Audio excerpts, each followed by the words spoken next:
absolute cinema. I said, ooh, go ahead and turn the lights off, 'cause it's getting late. Welcome back, everybody, to normal streams for the first time ever. Ever! I have never streamed before once in my life. Ever at all, even. Kamaki, thank you very much for the super. I missed you too. I missed you guys too. It's not been 6-7 years. We're back. Yep, I know. And now you get to hear my normal voice again. In real life, I'm not a cockney. In real life, Super Mario in real life. That moment when it's Super Mario in real life. Thank you very much, guys. Welcome back to the stream. No. I'm laying Solomon to rest. He has done his job. He has done his job quite well, I think. Did I have this on normal latency? No, we're on low. Okay, good. That's fine. That's fine. Seki, thank you for the super. Okairi, my lord. Thank you. I missed you too. And Kairos, thank you very much for the super. GTA was amazing. Yes. So those of you who did not follow along, we did this thing. Oh, B is here. I gotta mod you. Good morning, not Chief. Doesn't feel right. I am Chief. I'm Chief as hell. It's also, it's a sign of the times. It's a sign of the times, really, that we went through a whole event with me as the Chief, and nobody at any point said, "This ain't it, Chief." At no point did anybody say that, because enough time has passed that people are no longer saying this phrase. I quite liked "This ain't it, Chief." I thought that was a fun thing to say. But, you know, time passes. Angelia, thank you for the super. Aini, thank you so much for the super. And Love Cake, thank you very much for the super. Looking forward to whatever you get up to. Tempted to write a one-shot. Ooh, I would love to see that. Irax Love, thank you for the super as well. 50 quid, mate. Thank you very much. Miss you so much. Welcome back. Pass an important exam. Well done. Well done. Very, very proud of you. Glad to hear that it's always, that it's working out for you. As I'm sure it has been for a while. Sakuline, thank you for the 5 gifted. So, today what I wanted to do is recap. We're going to talk a little bit about some of my favorite moments from District V. I mentioned this before, I feel weirdly, like, self-obsessed for enjoying Solomon's trendies as much as I do. But when I read that, when I watch those back, I'm like, I really enjoy. I don't know. I like them. That moment when Omi forgets to drink and dies in the morning meeting. There's just something about the way I say it. I like watching them back. I don't know. That moment when you don't understand the kids and their music. Flip camera. I don't know how. Do you know what it is? When I'm RPing, I'm so locked in on being in character that I watch those trendies back and I'm like, how the fuck did I think to say that? How the fuck did I come up with that? I think one that I really like is the one where it's like outside Central Bank, Pacific Bank or whatever it is, and Solomon is sat in the lawn chair and he's like, that moment when everyone head pops and the criminals have been taking bloody ages. Have a sit down, guys. Enjoy your Sunday. Wednesday. It's like, because that's such a thing that like a boomer would say on a, you know, have a sit down. Enjoy your Sunday. And then she's like, just sit down? Yeah. I don't know. Flip camera. It's great. It's great. I mean, it's one of the most important things, I think, to be a serious character who has a sense of humor. I think being able to have a good sense of humor as a serious character is really, really important to making sure that the tone isn't overly depressing. You need to bear in mind that, you know, a lot of it is me bearing in mind that, like, if I'm going to live as this person, I can't just be totally serious the whole time, and there needs to be something endearing and, like, charming about him, rather than just being, you know, on the straight and narrow all the time. And the Trendies were a really nice way of doing that, as well as his relationship with Omi, especially. I love Omi's woogie. I love how often he gets into scrapes and he's fucking up, and I loved being his dad and scolding him, saying like, "What in the fuck were you thinking, mate? What is going through that tiny little mind of yours? Well, look at that smile. Having a little laugh about it, aren't you? Having a laugh. Look at you. Look at you little bastard." I really enjoyed that. I love Omi. He's very, very funny. I love how, when I say in character that Omi, you know, was cursed while he was in the womb to have permanent bad luck, I think that might honestly be correct. That might be true. When I was reminded of the clip. I was reminded of the clip of when... I was reminded of the clip when he's cooking and his hot plate fucking explodes. When he's making eggs, he's making an omelet, and the fate itself decided, no, Omi can't do anything. Omi's not allowed to do anything right. So the moment he did something correct, the hot plate blew up. Just crazy. Just crazy. Say thank you for the 10 gifted. That's a lot of gifted. Mwah, thank you so much. And Molly, thank you for the super. Welcome back, my lord. Today's your birthday. Happy birthday. Studying my exam now. Well, best of luck with your exam. I love you too. What I need. May Lively, thank you for the super. I miss you too. I miss you too. I miss you too. Can't wait to be back and doing more normal streams. And Iftar, thank you for the 5 gifted. Thank you so much. He says, I'm okay. I really enjoyed, like, the relationships we had with a lot of the different officers. I kind of feel like making some sort of a... You know what it is? It's like, I feel like I want to make a tier list with the different members of the LSPD, but I also don't want to, like, be mean. But then in character, Solomon would be mean, and he'd be like, I love the idea of doing, like, a stream, like, Solomon trying to make content, but it's like, how do we make a tier list with them without being mean? You know? What's a good a thing to do as a tier list? Like, okay, driving tier list, right? Driving tier list. Obviously, you know, you put, like, Chase was a really good driver. Claude was a really good driver. I feel like my driving got kind of good near the end, right? I feel like I started out pretty weak as a driver, very weak, and then I think I learned quite fast. I think I really enjoyed driving. Towards the end, because I just sort of put myself through it, but I did improve a lot. I gotta say something, like, I have been really, like, gagging to get back behind the wheel. I don't know what it is. I keep, like, whenever I shut my eyes, I think about being back in the police car and chasing them down, and I think it's because the sheer amount of, like, you know, cortisol and adrenaline that you get from those police pursuits is really, really, like, second to none, you know? It's really crazy. I really want to participate in that kind of thing again.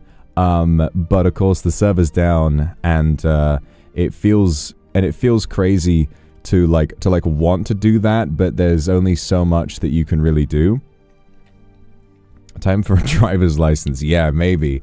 I want to get back in, and I want to play some GTA. I want to play some GTA normally, but I think it's like you can't really have the District V experience unless it's been an organized event. And it's not even like Minecraft where you can just get a server up and running lickety-split. It's like, you know, this shit takes a lot of money and a lot of time. Mario Kart World? Nah, it's not the same. It's not the same. I've rewatched that one. My favorite pursuit we ever did was on the start of Day 11. when we were chasing the bachelors, and it was like we lost them, and the fact that like Dwemer was just exploring and trying to scout the perimeter, and then the bachelors fully rammed into him by accident, and he was like, oh, we have visual going down San Francisco Boulevard, and then it was like suddenly the chase was back on, and then they you know, the car spun out, and then they got out, and we were on foot. Arrested Justin, put him in the car, and then we get back on it. Start Blue Monday again, and then we go to the Cat Cafe. Dream was on the skateboard. It was so dynamic. There was so many different moving parts of that chase. There was so much that we needed to think about.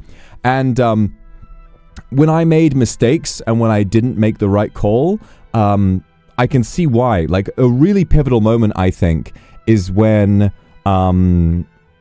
it's obviously Luca. I mean, he had a mask on, but it was Luca. Runs into the Cat Cafe.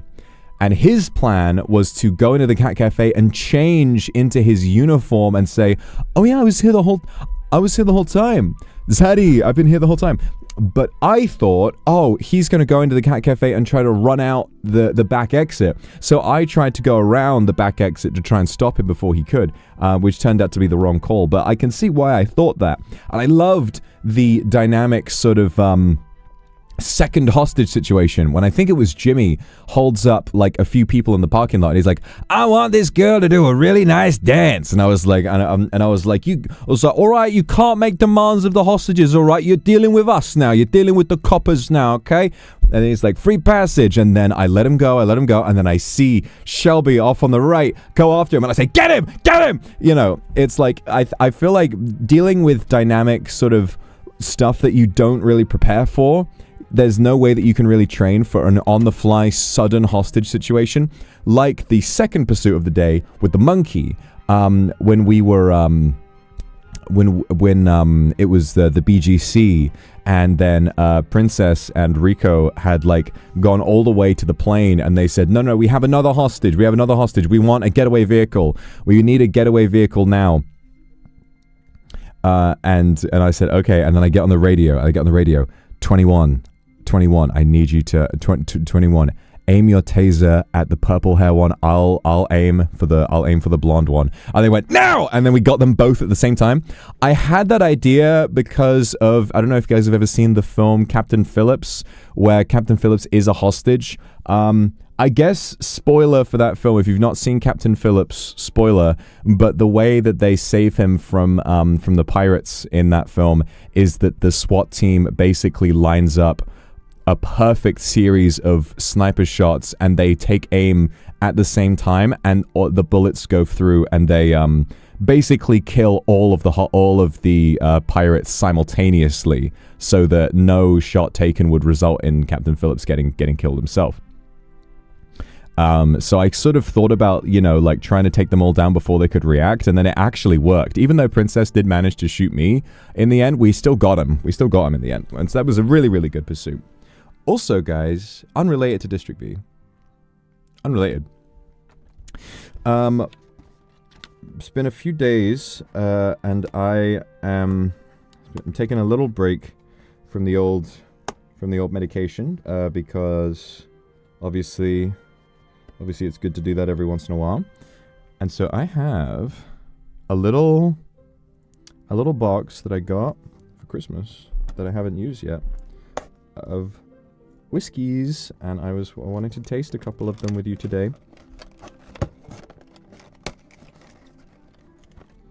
Yeah, B, I'm glad, for those of you, you guys, basically, the District V Discord has been very active. The District V Discord's been quite active, so we've been chatting a lot, and I remember bringing that up, and B was very... Because B has played so much GTA RP, and whenever I made like a judgment call, and I was like, I'm going to try and do this, we're going to do this, we're going to do that, I was always a little nervous, but I knew that B would be the one who could tell me whether or not something was permissible, or, you know, chivalrous or unchivalrous, or vice versa. So when B said, no, that was sick, I'm like, oh, thank God, because I thought so too. I was really chuffed. I was really chuffed with that. Okay, guys, so, what do we got here? I have 3 whiskeys. We have Glenmorangie Cabernet Cask Finish. We have Deanston Virgin Oak. You should have that one. And Tobermory, 12-year-old single malt Scotch whiskey. I'll go for the Glenmorangie double cask Cabernet cask. That sounds really nice. They've got these waxy tops, which I quite like.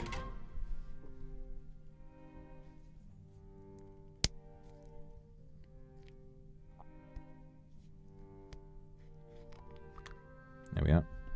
Got my trusty dram glass. So I'm just going to take a short break to have a little whiskey tasting sesh, I think. Good lord. Yeah. It's also funny because I guess it's a combination of, you know, I saw Freed tweeted about this earlier. Oh, it's pronounced Frayed, isn't it? My bad. Frayed was tweeting about this earlier, about how he, like, lost a ton of weight because he wasn't really eating all that much. Wasn't really eating all that much during District V, and I wasn't either. I will fully put my hands up and say, Absolute Cinema, I will put my hands up and I will say that I was back on that IV drip shit. I was back on, I was having, basically, because all you have to do is pay like £40 to get like 20 bottles of like 40 sip, which give you all the nutrients you need to stay healthy and all of that kind of stuff. So it's like, if I'm waking up and I'm not sleeping, I'm like back on it. So it's like, all I have to do is bring in 2 bottles of that. I have one when I start, one in the middle, and then I'm having all the nutrients I need. It's not particularly filling, but it's healthy, you know. And it made sure that I could be online and be locked in and in character. Yes, I know it's weird of me to just sit there and have that shit.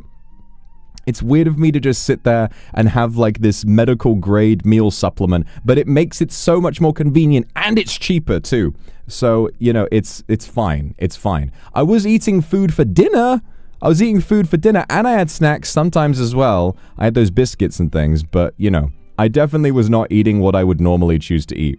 So today, oh, well, if I'm not getting the calorie, listen, there is plenty of calories in there. There's plenty of calories. It's a full meal supplement. You would be fine if you only ever drank those. If you only ever drank those, it does contain all the nutrients that you need to survive. It's just like, you know, not a lot, right? But, basically today, my body has realized, bro, I'm hungry. I have been eating so much. Today specifically, I have been eating and eating and eating and eating and eating and eating. I've been eating so much. You can't only drink fluids. It's a thick fluid with a ton of nutrients in it. It is a meal replacement. It is not that I'm just it's the man cannot live on fucking bread and water alone. It is literally designed to sustain life. If, you know, there are people out there who can't medically eat physical solid food, and those things are enough for that. And I'm in a weird medical situation where I'm like not able to reliably have food because I have to sit there and play GTA for 10 hours a day for 2 weeks straight. I can go slightly, you know, slightly off the beaten path when it comes to nutrition for a brief moment to, you know, guarantee that I do the best that I can. Okay? It's fine. It's fine. My psychiatrist recommended it. He said, oh, you know, if you're too busy and you're struggling to get the right amount of nutrition in, this is a really, really good alternative. Because, you know, bloke with the ADHD, sometimes I'll be starting stream and I'll realize, oh, fuck, I don't have anything to eat. All right? It's a good alternative for me, okay? It's a good alternative. It's like, you know, Huel? You know, Huel? It's like a version of Huel that isn't massively fattening, you know? It's like just the nice version of it. Yes, I was too locked in, but that's good, all right?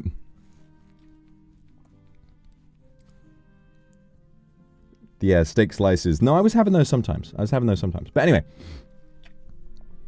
this whiskey's good.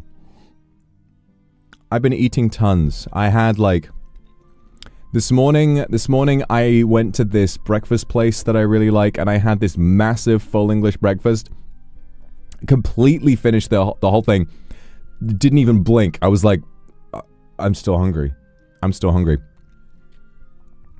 And then I was like, well, what else do I eat? And then I got this thing of like chicken goujons.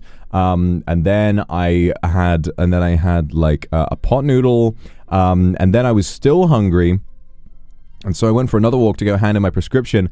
And then I saw, now listen guys, if you live in the UK and wherever it is, whether you're in a big city, whether you're in a small town, if a Joe and the Juice shows up, it's getting gentrified and there's nothing you can do about it. Like, because they make these sandwiches that are so good, but that shit is expensive as hell.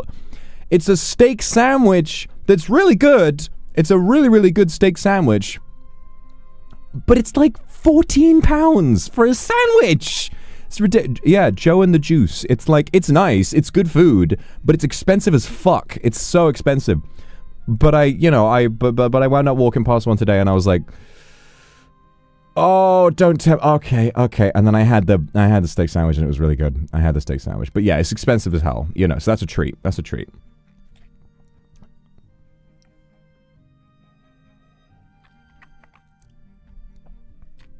Yeah, it's silly. It's a silly amount of money. Yeah, Gales. Exactly. It's Joe and the Juice and it's Gales Bakery. The moment those show up, you're fucked. You're fucked. You're getting gentrified. And everything is going to get really expensive. Gales Bakery, I don't know. I have enjoyed some things from Gales Bakery, but some of the pastries there, I'm like, are you, like none of it is appealing to me. If they have the normal sausage roll, I think it's fine. But then, furthermore, it's all of this stuff. It's like, oh yeah, this thing is going to be filled with olives and feta, and they just keep adding all of this stuff. There's so much there that's just like a little bit too middle class, and I'm like, can I just have some simple, good pastry, please, and not pay, not pay with my bloody kidneys? Also, Trap, thank you for the super. Had to survive off that shit for 2 months post-surgery. Yeah, I was still eating food. I was still eating solid food. It just made sure that I could concentrate and had enough nutrients to get through 10-hour streams every single day. It was reliable, and that's what I liked about it. But I was still, after stream, I was still having a full meal.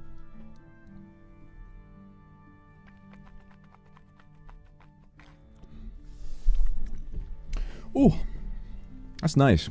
I've been talking too much. I've not really been thinking about the flavor profile on this.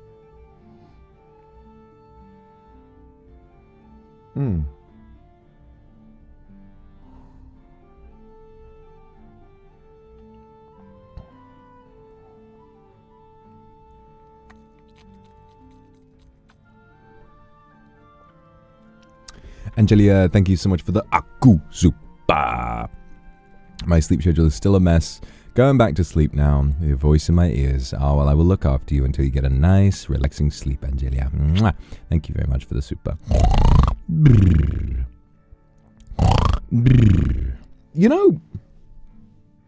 I can't really place what this tastes like. It's sort of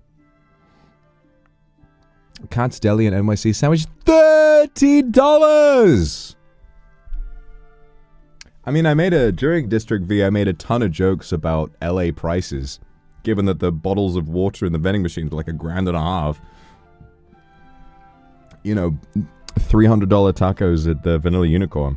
I mean, the Vanilla Unicorn is the kind of place that if it existed in real life and they were serving $300 tacos, I wouldn't be surprised, because it'd be like, oh, there's probably some fucking gold leaf on there, or, they've got like some caviar shit going on. It's like, okay, that seems like the kind of place where they would be charging that sort of a price for it. Those places, it's like those Instagram restaurants where they start serving like, oh yes, sir, and here is your caviar. Here is your caviar, and they just blow a load of dry ice all over it to make you think it's worth more than it is. It's like Salt Bay. Salt Bay restaurants, Nazareth, or however you pronounce that. I've never been, but I've seen the videos. It's like, any place where they start sticking gold leaf on something, it's like, metal, thank you. Oh, I love paying extra for no better taste. I bought my kidnappers 20 sandwiches and 20 sodas, $75K. Oh, Jesus. Man. What's amazing about District V is being is meeting so many new people. And this was the case with VCraft as well. I mean, I've been chilling out in the Discord every once in a while.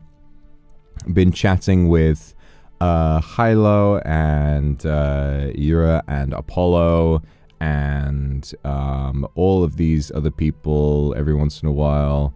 Had an opportunity to chat with Triggerfish, which was nice because I don't think Solomon and Sia really interacted at all, but it's always nice to see another British person. Very excited. It was nice to have a little chat with her. And what's also been really nice is quite a few people have been sending me DMs and like being very complimentary, which has been really nice. I've had some lovely messages from a whole load of people saying like, thank you for your performances, Solomon. Like you added so much to the experience. And it's all like, it's really, really nice. It's been really lovely and everyone's been very nice. And I feel very flattered and just really keen on doing more RP as we go forward in the future. Alice, thank you for the super. Much love from Alice, wishing you sunshine and creativity on your novel progress. Yes, I paused working on it while I was in District V, but I'm getting back into it now, and really excited to keep making some progress. Deserved.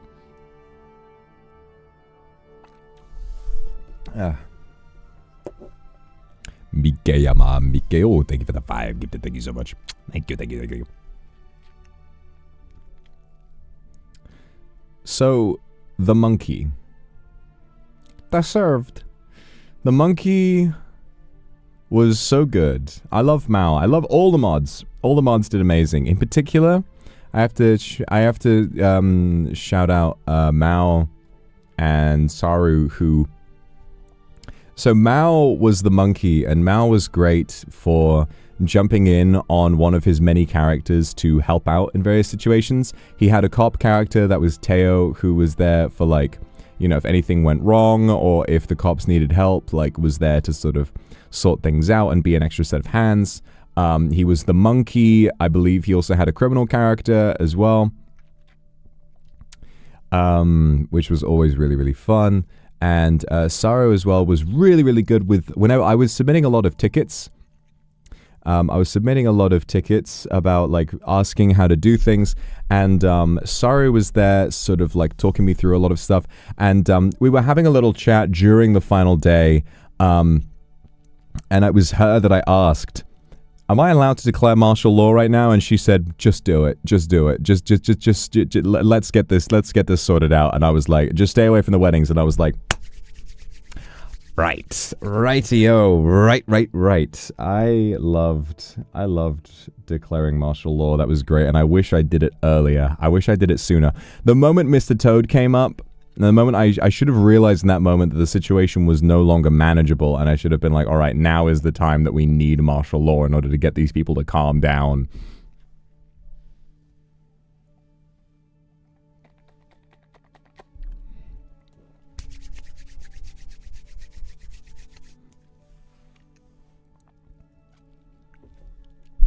Chatting with Croc as well, and Frayed. It's been nice as well getting to know Frayed a little bit more, because even though he was in VCraft, Frayed and I didn't really interact all that much in VCraft, so having him on the PD as Dwemer was obviously such a joy. Mr. Toad. I should have declared martial law for seconds at a time just so I could dome Mr. Toad whenever I saw him. Tadashi, thank you very much for the super. Mao was a fellow role player in a previous server. That's really good to know. See, I definitely have an interest in playing more GTA RP. I just need to know the right place. I just need to know the right place to do it. Because I love RP, and I wish I could do it more. I wish I could do it more, and I'm not waiting for like a big event to happen. And this makes me think I need to organize my own event for that sort of thing, but you know. Wenty, thank you for the super. Sound you made just now, thank you, hitting my stomach. What does that mean? What does that mean?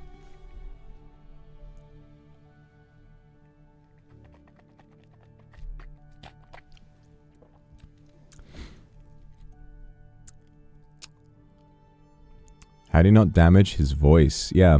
Hi everybody. everybody. My name is, this is Dweemer. I love how Dweemer was Solomon's partner in the first day. I think that was so, like, perfect because I was so locked in on being a serious character. And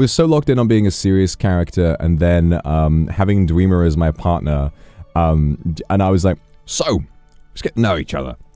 What made you want to be a copper? Oh, I don't know, I just kind of needed money.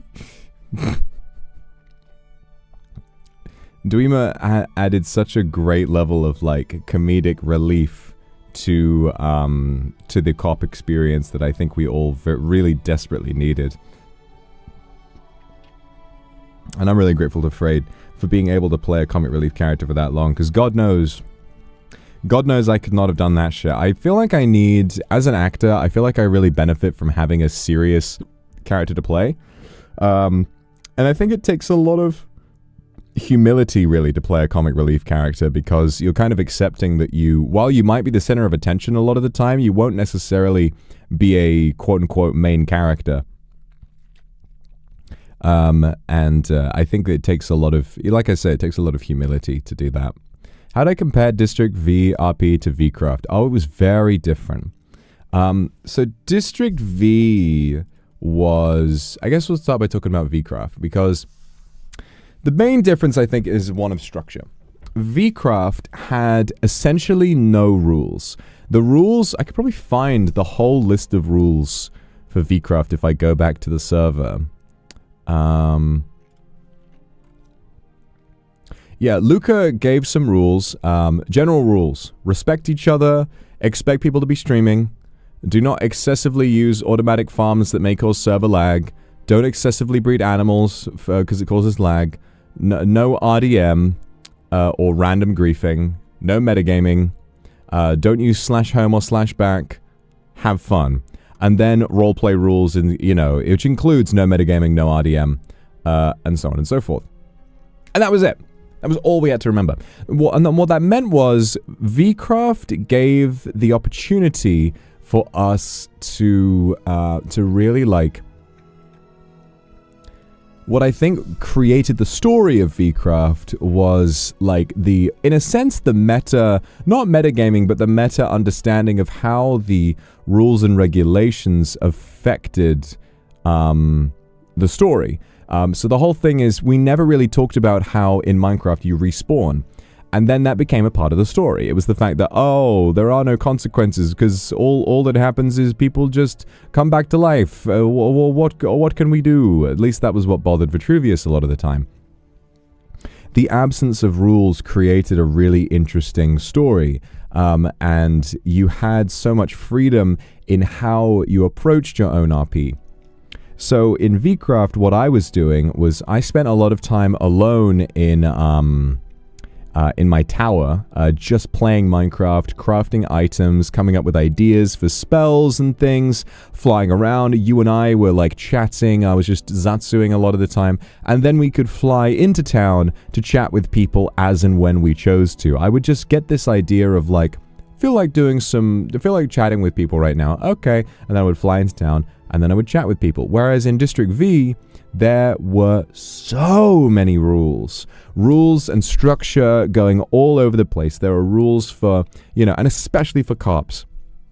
There are, rules about RP consent, right? Like, if you're going to do anything, even as a criminal, you need to like understand consent. And if someone doesn't want to be taken hostage, you can't take them hostage. When you're doing a pursuit, only 3 units are allowed. You need to, respect. You have to remember what an unreasonable versus a reasonable demand is. You need to be able to sort of figure all of this out. You got to follow the rules of, in a large sense of real life. Police work. And what that means is, especially given how hands-on and involved the job of Chief of Police is and how much relied on my input, there was not a lot of, I will say, freedom to choose the way in which you RP. The RP very much came up where it was going to come up. And this is one of the things that I think caused some difficulty in District V. It's because basically, everyone who wanted to set up their own story, it makes sense given it's GTA, the police got roped into every single idea that people had for their own RP, and the police weren't always informed about, you know, just what was going to go on. And a lot of the time the police were very, very busy, or halfway through trying to do an RP thing, somebody comes over and they also want to rope the PD into it. So as the police department, you're always reacting. You're waiting for the criminals to do something, waiting for the world to do something, and then you're sort of RPing back to sort of fill in the gaps of the story. The other people have created the story for you, and you're almost the you know, you're the antagonist. Really, you know, the criminals are the protagonists of their story, pushing forward, and you're the antagonist pushing back and creating that dynamic back and forth, which is very different from the loose, structureless thing of VCraft, where really, if Vitruvius hadn't shown up to be the big bad, we would have been stuck just kind of doing nothing for the last 6 days of the server's lifespan, because we beat the Ender Dragon after only 1 week. So I'm very, very glad that that wound up happening. Avis, thank you so much for the super. Watching your RP really makes me want to do big projects. I'm happy for you and excited for your future potential project. I am really, really glad that I can inspire you, and I'm really keen on doing lots of big projects. Yeah, I think, well, there were a lot of cops, but I think the main thing that made it tricky was stuff like the final chase. Why we had to declare martial law is because when the entire town is committing crime and descending into chaos, we're helpless, completely helpless, unless we have martial law. Wenty, thank you for the super. Emergency medical license exam. No, you're gonna do great. You're gonna do fine. Even if you do not succeed, the world will keep spinning and you will figure out what to do. Do not panic. Go in and do your best. That's all you need to do. Yeah, day one we found Omi dead at the airport, and he was like, "Oh, thank you for helping me, sir." And I'm like, "Yeah." He's like, "What's your name?" "I'm Solomon Sepiko. I'm going to be the new chief of police." "Oh, I think you're going to be my boss." "Oh, is that so?" And then that was how they met, and then Omi went on to blow up his car. Which one do you prefer? Well, it's difficult to say, because I think that for me personally, had the most life-changing experience with VCraft. I got to experience the most engrossing series of RP relationships in VCraft, the greatest, like, you know, exercise as an actor, as well as playing through a story that was really appealing to my personal taste. You know, I will definitely still say that VCraft was, like, you know, a perfect RP environment, because it, for me anyway, it was so much more based on character, and, you know, and developing your character and their response to the story. So much of it was about, you know, having a scene partner. So much of it was about showing up and talking your way through a situation. And I think that's the type of RP that I like the best. It's when the story, Minecraft is so open-ended, and it comes with so many opportunities to come up with your own world, your own lore, that it's very difficult for others to accidentally shut that down, as can happen in GTA. It really feels like it's very much a yes and, where everybody sort of adds to the experience, and in the end you have a really, really, really interesting, broad world where everybody sort of has an interesting place. And it's been interesting for me to see the sort of varied responses to that, because, you know, we see, you know, there was Luca and Willie and the others talking about VCraft, and sort of having the opposite experience, where it's like, you know, it feels a lot looser, and it's like the RP isn't as engrossing. But I think that for me it was very much the opposite, and being Vitruvius was like an incredibly immersive experience that I will never forget. And to be honest with you guys, I'm gonna be real. Now that I know what it's like to have played a different character, now that I know what it's like to have played Solomon Serpico, who in personality is very different from Vitruvius, I feel like when VCraft comes back, I kind of want to bring Vitruvius II back as a slightly older, you know, version of himself. I feel like I'm yearning to inhabit that character again and to see where he's going. There won't be a Vitruvius the Third, but I really do kind of want to bring him back and to get to revisit how it felt to be that character, because I really struggle to find the words to say how important that experience was to me. You know, it's such a sad thing, because I get sad sometimes wondering if I'll ever experience what that was like again, you know, the emotions that I had. And I think I owe so much of it to Nana, especially because obviously as a Reylo, it was like so great to get to live out the experience of like this really strong connection between two people, where, you know, one falls to darkness and the other one tries to pull them back to the light. I'm a big Star Wars guy, and that sort of a narrative always appeals to me so much. And the way that the music sort of, you know, played into it, and how Infinite Amethyst kind of became Nabubu's theme after a while, and you know, like their relationship sort of developed organically. And it was such a great experience, I guess because I'd never met Nana Asteria before, to get to know Nabubu as this unique person that I'd never seen before, and to form an opinion based on that. I think that was a really important thing, because there was no embarrassment about playing, you know, my character, or for her playing this character, because there was no expectation. It was like, we don't really know who this other person is. And it's, you know, I think that was really core to the experience. It was her, and obviously Calyx as Calvin, like those two, you know, us getting to RP opposite each other. I loved just standing there and chatting, you know, coming out with these things and really learning more about our characters by talking.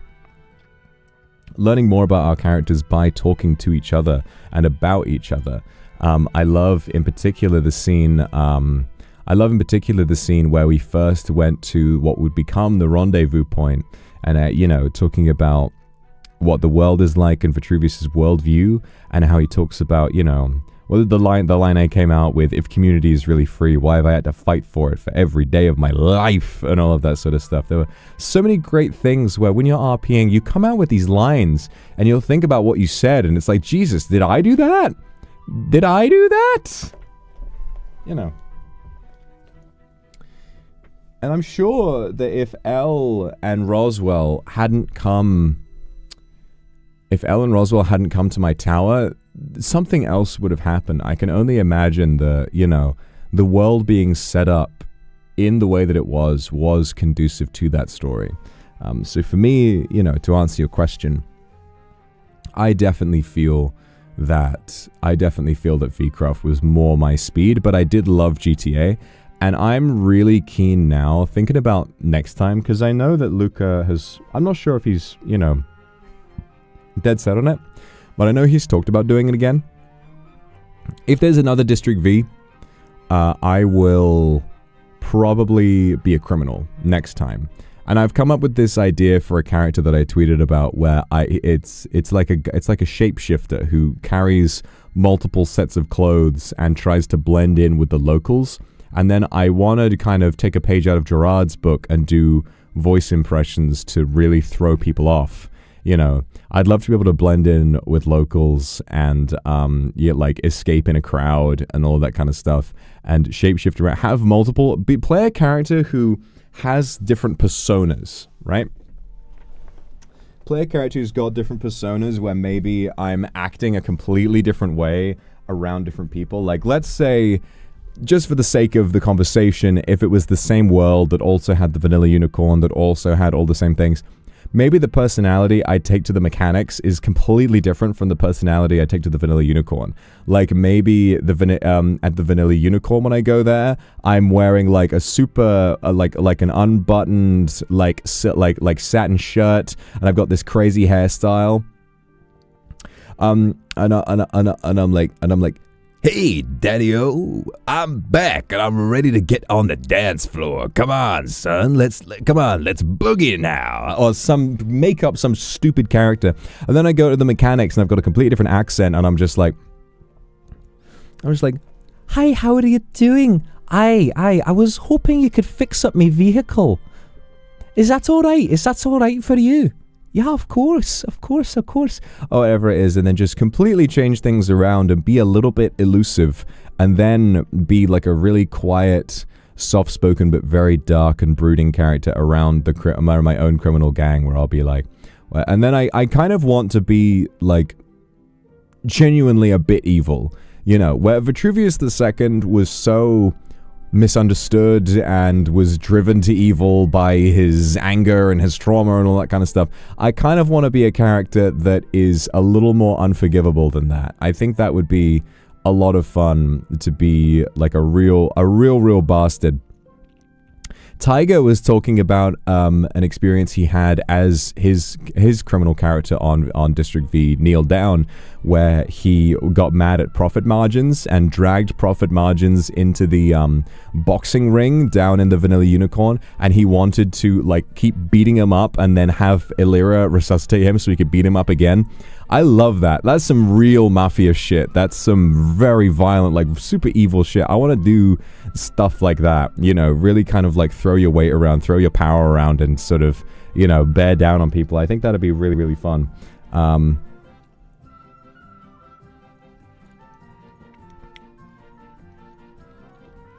like that idea. I like that idea a lot. Lily, thank you for the super. Hear a lot from the others. They appreciate you to be so into RP and were affected by you. LSPD was angst central.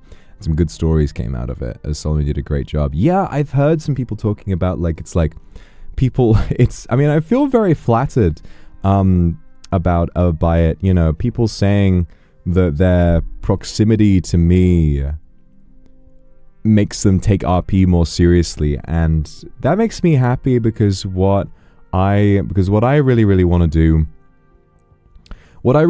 is share the VCraft experience that I had with more people. I want more people to get into just how special that experience felt for me. And I think that by truly immersing yourself in the world that you're RPing in, it's like I've said, you have this ability to learn more about yourself and to experience really powerful, intense emotion without, in a completely safe environment. You're just in your room playing a game, and then you get to feel what it's like to be unspeakably angry or emotional, but you know that when you turn the game off, everything is back to normal again. You are yourself again. Yes, thank you so much for the gifting. Thank you so much. Deeply considering bringing Adler back as a crim to show what a real criminal is like, kind of energy. You should absolutely bring a criminal. Yeah, I'm really feeling like, now that I understand what cop gameplay is like, I would love to be a criminal and to just basically be a part of like inter-gang relationships. And I hope next time, I really hope next District V, there can be some like rule or consideration about like, I want criminals to be more mean, you know. I want there to be like real actual like drama and arguments and like real nastiness going on between people, because I think that makes RP so fun. It's like, I loved in VCraft, I loved that scene when Luca came in and he was like disgusting. Who cares? Who cares? We were all born. Get over it. You know, like that real, like vicious sort of conflict between people. I think that adds so much to the RP experience, because it gives you a side to root for. And I know that all of you guys were rooting for Vitruvius, and then all of Luca's fans are rooting for him. And that does create a really fascinating back and forth. I love it personally. Obviously, it's like, oh yeah, we got to remind people, don't let it bleed into real life and blah, blah, blah. But I don't think it's worth sacrificing a great story because we might get uncomfortable over a few tweets, you know. If you aren't mean in the right way, people don't want to interact. Yeah, Yeah, it's a fine line to walk. It's definitely a fine line to walk. But what I experienced certainly was that when I did take a chance with Vitruvius and I was like, I'm gonna be the bad guy now, and really the biggest chance taken was on, you know, the massacre outside the courthouse and with blowing everybody up. And I was like, you know, I was definitely it was a full body, like, immersive acting experience. Where it was full body tremors going through me. I was screaming the top of my lungs, fuck off! You know, and all that, die, and all of that kind of stuff. It's like, that's intense. That's difficult to be around, certainly. But in doing so, we had, you know, people had so much more to work towards and fight against. And I think that was brilliant. I thought it was really, really brilliant to, like, have that kind of a back and forth, to have different factions. I'd love to see, I had this idea a while ago. I would love to see a Minecraft RP server like VCraft, where what you have is multiple factions, where you have two main factions, one side that is only allowed to use magic and medieval stuff, and one side that's only allowed to use science and technology. And it's not as though it's banned on a server level, it's banned on an in-universe lore level, where it's like, you could be a member of the fantasy faction and then have a computer in your basement. You would just need to hide it really well from the authorities, and that would create, you know, some kind of violence there, and that would create this sort of thing. Is Omi here? Oh no, I think. Oh no, B's talking about Omi. Omi made Adler real upset and annoyed, and she expressed it, and he had to ask me out of character if I was actually upset.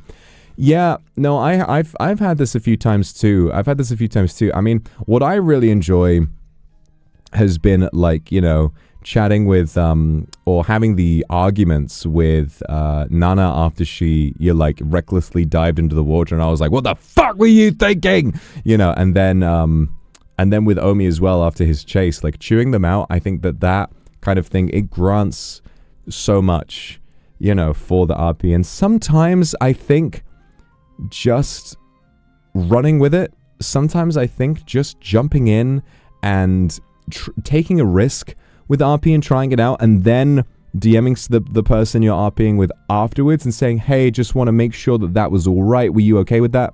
For me, I do feel like when it comes to RP, it's better to ask for forgiveness than for permission. I really think that taking risks and jumping in with something that's a little bit off the beaten track does create the best content, and it does create the better story. And that's, I think, the main thing is that in a criminal world where criminals are all over the place, but you need to ask politely. You need to ask politely when taking a hostage. There can only ever be so many stakes. You know, there can only ever be so much violence and drama if the criminals are all just asking nicely. You know, like, I think if there was a server with that in mind, where it was on a rules level, like, sometimes people may RP in a way that might be a little surprising. Please, you know, just speak with each other and be straightforward, out of character after the sessions are over, so that you can talk about how things made you feel. But you must be, you know, if you sign up to join the server, you should be prepared for this kind of thing to happen. I think that would, at least I think for me, make me feel more comfortable as an actor to try more risky material. Obviously, there are some topics and subjects that should always be off the books. It's like, hey, you can't do this thing, you can't do this, none of this, none of that, right? But I think broadly speaking, you know, more freedom to decide, I think is definitely better, because that way you're not second guessing. That way you're in the moment, and you're, you know, the reason that Vitruvius went and did all that he did is that I was only thinking about what he was feeling and what he was thinking in the moment, and made a decision that he would have made. If I was considering what does everyone else on the scene want to do right now, I probably wouldn't have done it. And I go back to that massacre as, like, by far my favorite moment from the entire series, because of how, you know, how crazy it felt to do that. I think that the more you have to consider everyone having fun and feeling happy and chill all the time, the weaker the RP becomes, I think, you know. But maybe that's a bit of a controversial opinion. Apu, thank you for the super. Oh, the donuts. No, I've been seeing the donuts. They're so cute. They're so cute, the donut drawings. I love them. Much love. Yeah, no, I love the donuts. I think they've been so cute. Yukimi, thank you for the super. So you and TL, you ate 5 meals today, and I'm curious what you ate. I can only sleep at night. If you'd like to share, I'd love to know.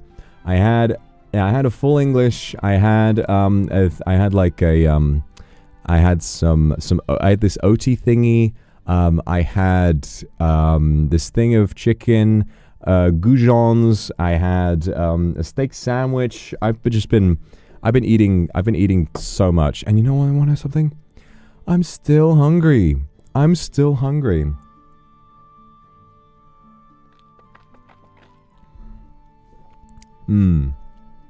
Zones designated as anything goes areas.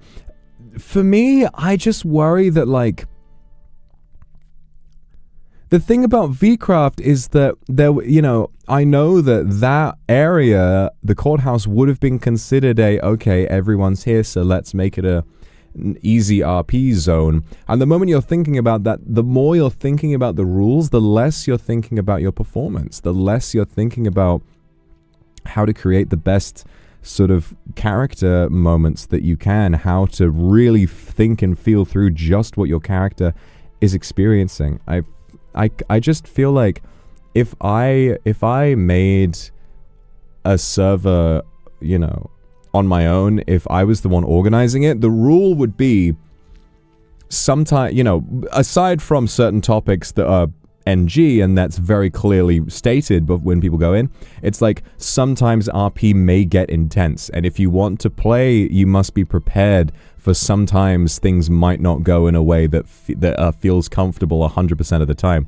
You as a player have the right to remove yourself from a situation that doesn't make you feel comfortable, but you can't stop someone from having a character moment that may be very important and cathartic to them,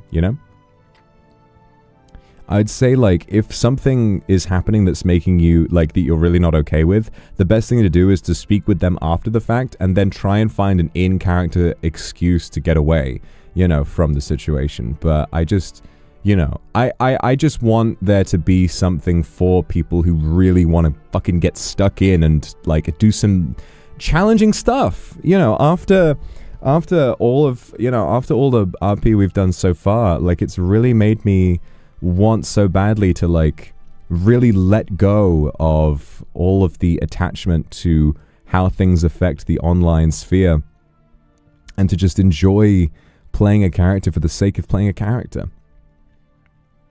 It puts requirements on the participants. Yes, it does. It does. And that's fine. I think that's fine. I think that if it's clearly stated as a rule, then I think that's for the best. Then I know there are going to be a lot of people who do want to give that a try. As long as there are rules, it's like, because, it's like how for District V, it's like, no suicide RP, no this, no that. It's like, yeah, there are going to be rules about what you are or are not allowed to do. But sometimes things can get, like, I do want to allow for things to get a bit crazy sometimes, and not so that someone can just sort of shut things down on a rules or a moderation level, right? But I think that's what I want to do. That's what I want to do. I don't know. If I had my way, that's what VCraft Season 2 would be like, but, that remains to be seen, definitely.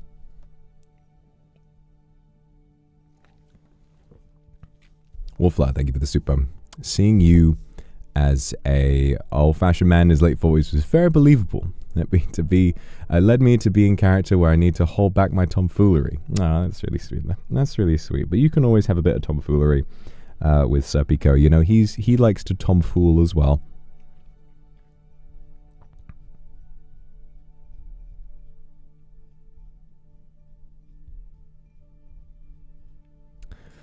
That moment that moment when the officers want to do some tomfoolery. Flip camera. That moment when the criminals don't know how to do the safe, and you've been waiting for a really long time. That cop life. I didn't choose the cop life. Cop life chose me. Happy Saturday. Flip camera.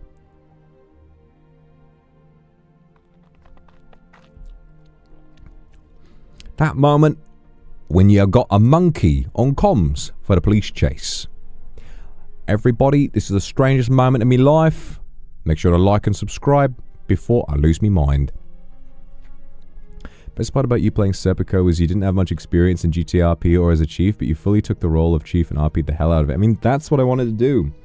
That's what I wanted to do. My interest when I signed up to be chief of police was that I thought it would be an interesting opportunity to play an interesting character. I wasn't really thinking about how intense the gameplay of a police chief would be. That was just something that came with the job. And I did enjoy that too, and it made the RP experience different, but my whole goal has always been to play an interesting character.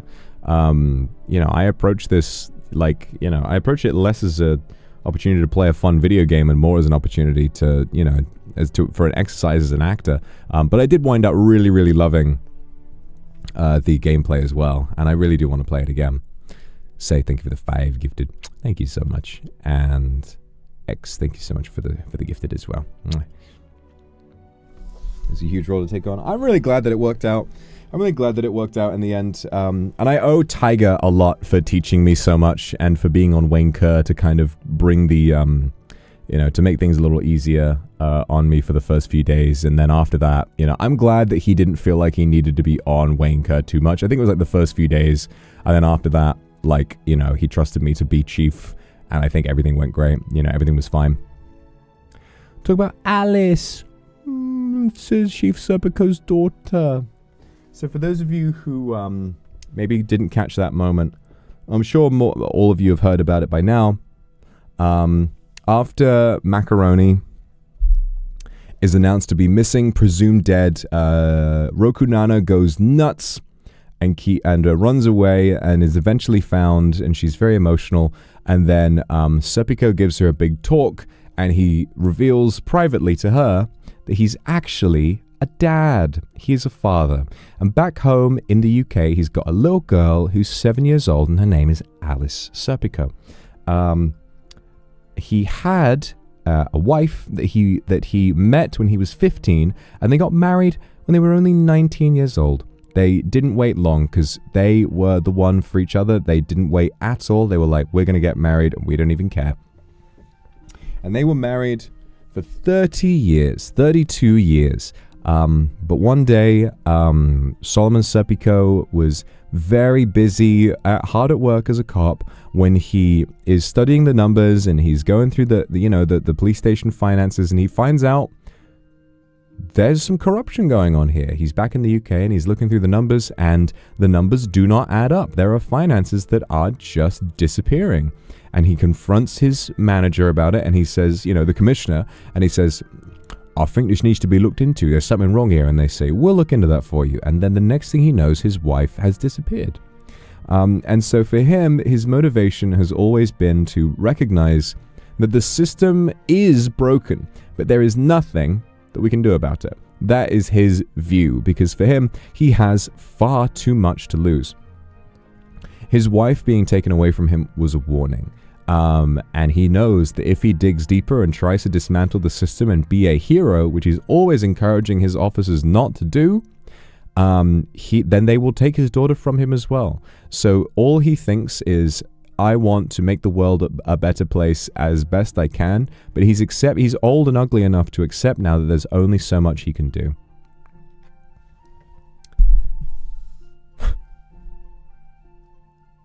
And that's fine.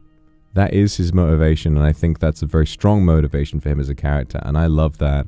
And I love that about him very much. Right? No, the thought of him losing Alice is scary, but his motivation is to protect his little girl, And it was great to get into the mindset of a father who, you know, he certainly doesn't want for nothing, but a lot of his purpose is taken care of. A lot of his purpose in life is taken care of purely because he has his daughter. He has his daughter, and he has her to rely on. He has her to know that he's doing it all for a reason, and so on and so forth.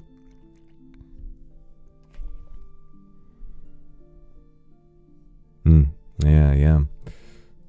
Yukimi, thank you very much for the super. Happy we get to have a talk with you for a longer time. Yeah, me too. I'm glad we could have had a little bit of our usual time, but I'm back to it now. Thank you for the super, Yukimi. But as for Alice, I've had an idea, guys. I kind of want to do a karaoke next week with Solomon's favorite music, and one of those songs is going to be Alice's favorite song, and I already know which one I want to do for it, and it's going to be a really nice banger, you know, that she likes. I mean, realistically, if Alice was a real 7-year-old alive in the year 2026, her favorite song would probably be How It's Done from K-Pop Demon Hunters. But obviously Solomon is showing her a lot of different music. So I'd like to believe that she has a different one.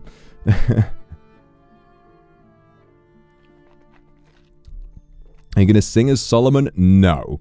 Maybe one silly song I'll try to do in his voice, but I can't sing as Solomon, right? Holding a Cockney accent for 10 hours straight is tough. Singing in a Cockney accent is really tough. Singing in a British accent is hard. It's a known thing. It's a known thing that holding a British accent when you sing is actually not very easy.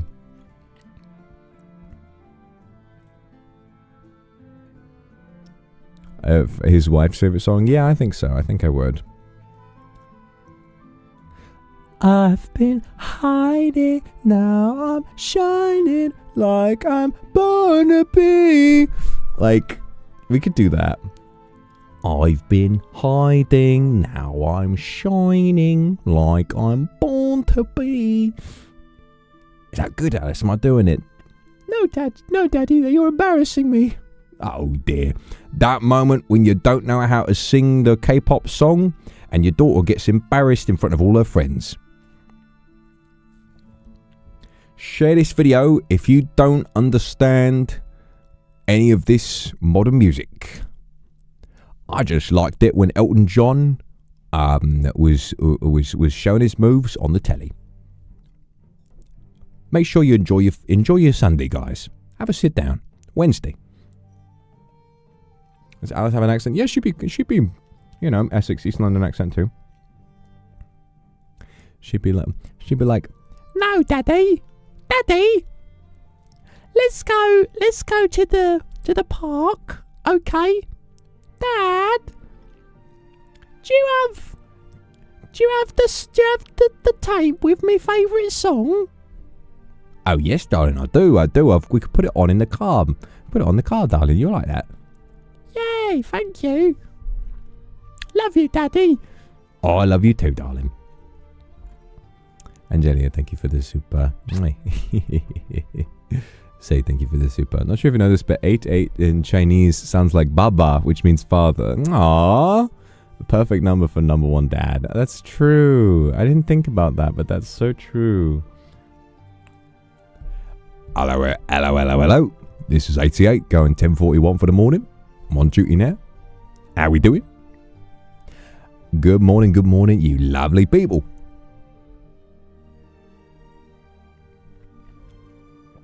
Oh, that was a nice dram. I enjoyed that very much. Fuck me. It's cold. It's warm as hell in here. I've got more sparkly water. I also have a little thingy of sweets, and I kind of want it. I'm still hungry.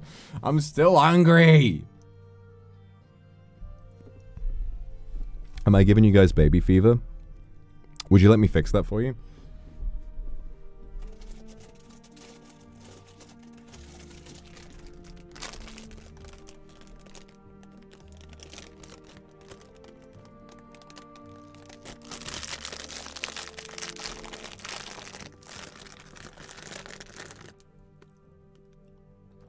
Pack it up, it's Ramadan. Okay. Educate me. Is it haram to get someone pregnant on Ramadan? Are you not supposed to do that? Genuinely, if that's a thing, I do not know. I'm taking this as an opportunity to be educated.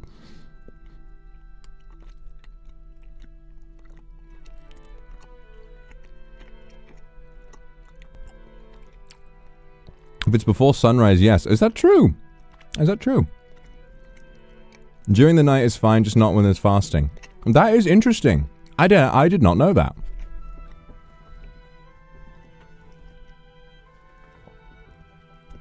Well, there you go. I've learned something. I didn't realize that fasting included, you know, no coitus, but there we go. Ugh. Members only ASMR stream in the holy month of Ramadan, no less.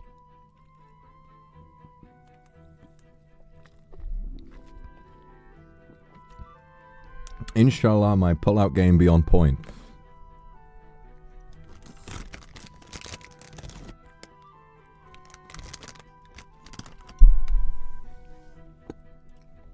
Party Princess, thank you for the super. I'm to write a spin-off for Alice. Solving mysteries around her school. That's so cute. That's so cute.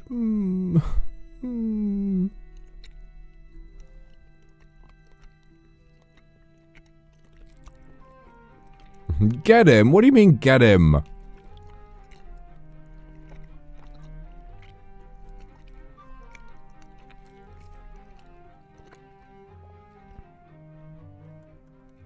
Nade, thank you for the super.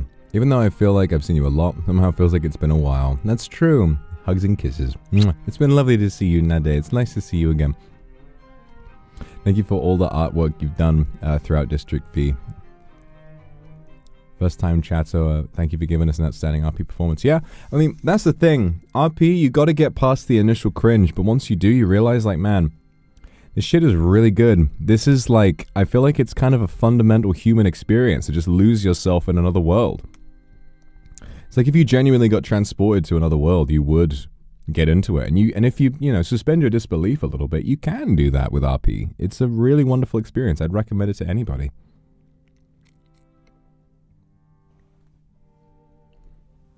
What sweets you eating? Straws. Straws.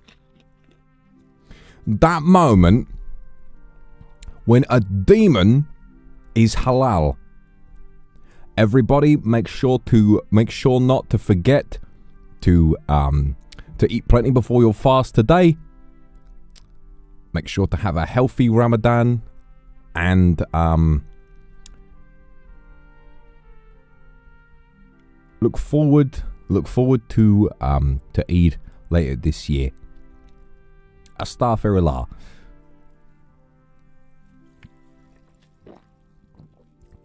Flip camera. Demons are jailed during Ramadan. Okay, yeah, I know I'm supposed to be in jail during Ramadan, but it's fine. I'm an exception. They're nice to me. I think the length of District V was good. I would have liked it to be longer personally, but I understand why it needed to be the length that it was. You know, if anything, the shorter length encouraged people to wrap things up in good time. But I do wish it was a little longer. For me, honestly,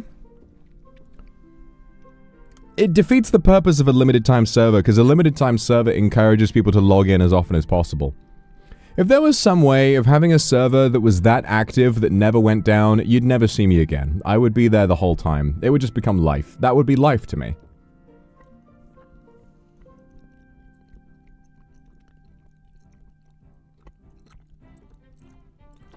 Yeah.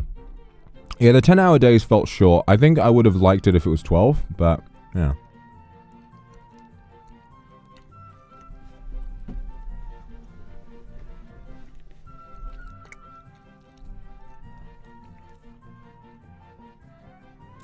There are a lot of GTRP no-lifers. I'm sure there are.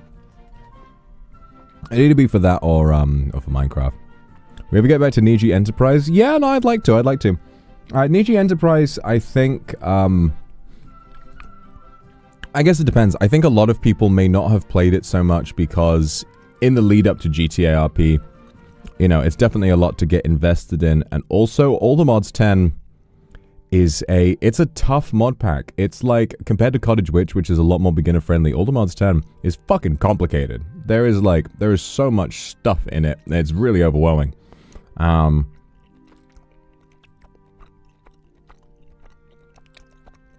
be good to host an event in Niji Enterprise to kind of encourage people to get back on. But, you know, I'm not super bummed out about it. I think it'll be interesting to give it another try. But also, maybe it's time to have a look for another mod pack to give a go to.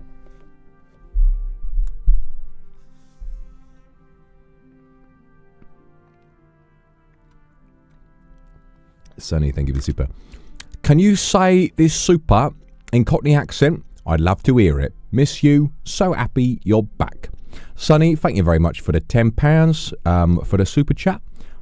Very much appreciate it. Thank you very much. I hope you have a very happy Saturday.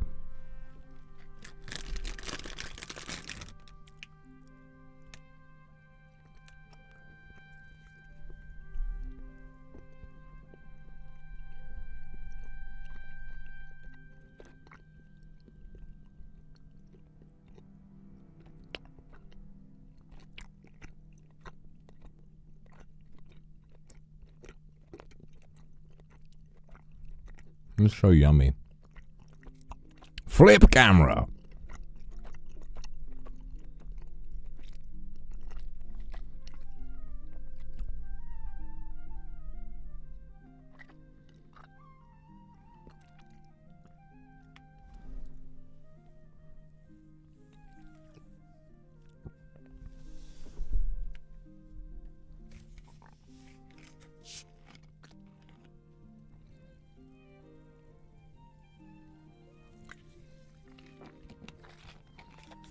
Oh my fucking god, Mr. Toad. Mr. Toad pissed me off. Mr. Toad was so just on that annoying grind set constantly. And well done to DK Graves for constantly creating this absolute agent of bastard that we saw every single day. The fact that in day one there was the clip of... day one, the clip of them getting into the back of the car and me saying, Mr. Toad, get out of the back of the car. But you told me to get in. Hello. And then Omi saying, Chief, Mr. Toad just stole your car. I'm like, oh, God's sake, no.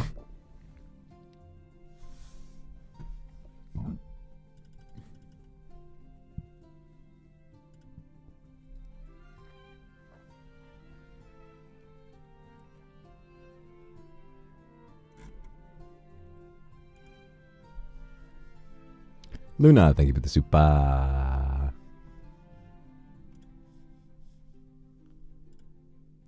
Welcome back, darling. Loved watching the RP, and you got into it just like Vcraft. Looking to maybe cosplay Serpico for a con this year. Ooh, that sounds like fun. Trap, thank you for the super. Minecraft one-shot RP in a horror map. Ooh, I'd be into that. I'd very much be into that. I would do that. I would do that.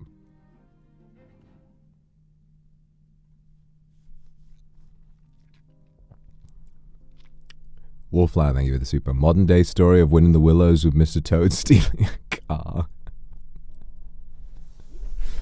Yes, the car is locked. Now we cannot steal it, said Frog. But we can break the windows, said Mr. Toad. That is true, said Mr. Frog.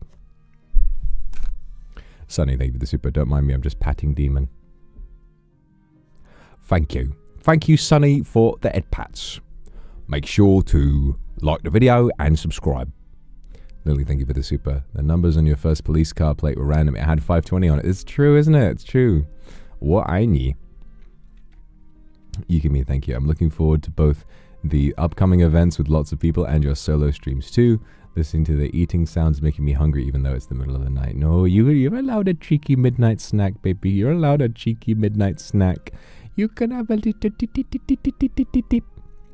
Nicola, thank you for the super. We expect some collabs in the near future. Yeah, I should collab. I mean, the LSPD has been talking about collabing in character potentially. And what I want to let you guys know, if there is a game collab with the LSPD, I will be nerfing myself from a gameplay standpoint because Solomon Serpico is bad with computers. And that will be very funny. If it's anything, I think Among Us is a good one. I think that he, even as a boomer, could probably understand Among Us. But any sort of shooter game, any first-person game. Now, one idea we did have was content warning.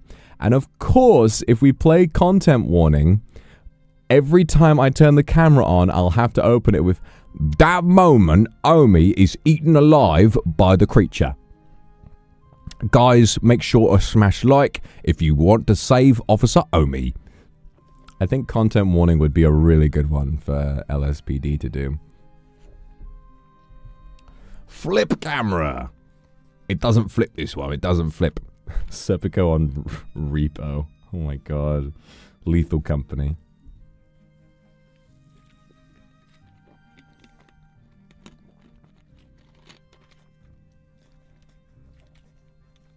Now you know what it would be, right? I want to see Burger Shot Among Us. I want to see all the criminals do an Among Us game. But yeah, LSPD Among Us would be pretty great. And staying in character while we do it would be great too. Hello, this is Serpico. I was not the imposter because, I was in electrical. You're the sus imposter. And I saw you vent in electrical.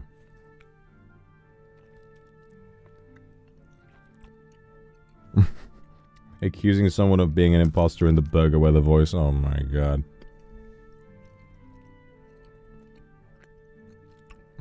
Hello, I'm gonna go vent now. Hello.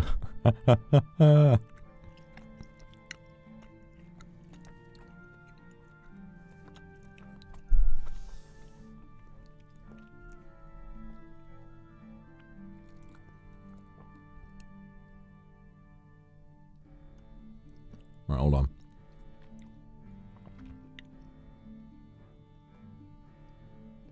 I completely forgot what I was going to say. Oh yeah, Merryweather.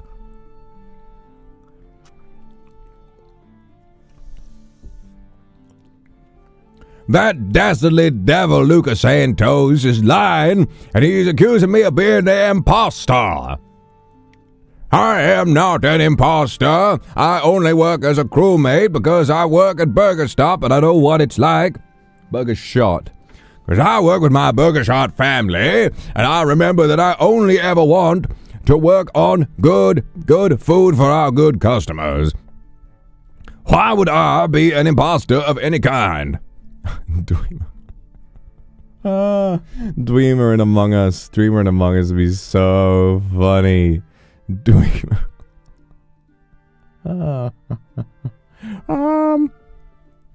Guys, why is my name red? Did I do something? Did I do something wrong?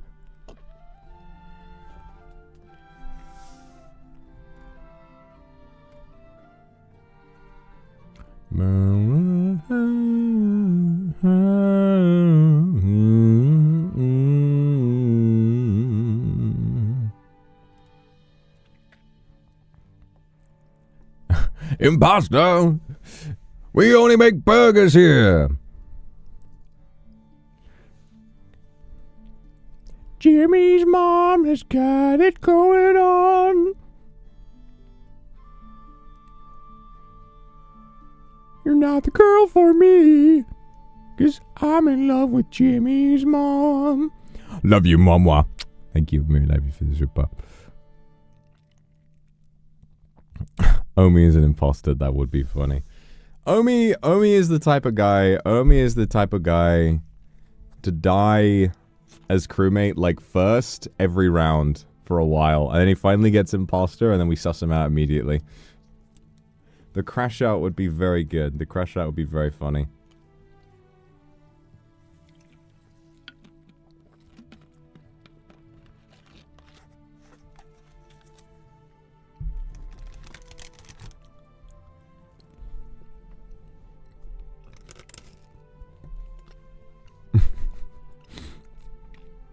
EMS playing Among Us with Joe King.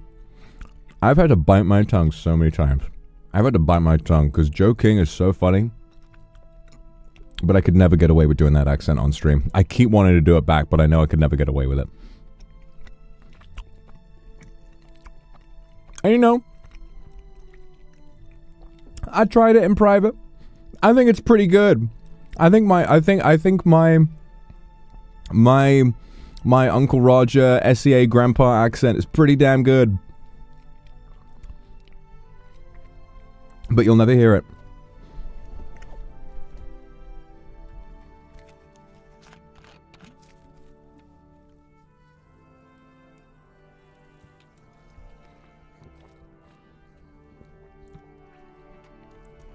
No, guys. No. I ain't taking that risk. I mean, to be fair, after the durian stream, I feel like I'm an honorary Southeast Asian now as well. I mean, a lot of you guys said so anyway.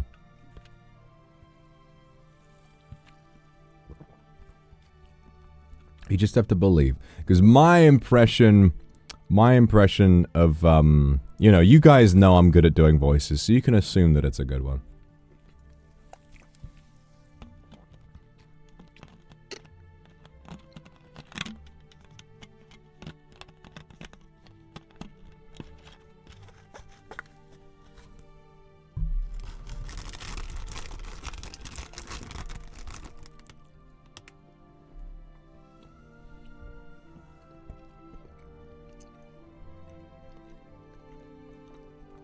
Time to eat more Southeast Asian food.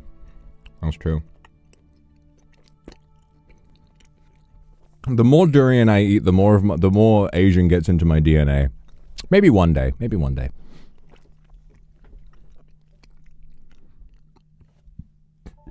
Profit margins? No, he was so funny. Profit margin was funny as hell.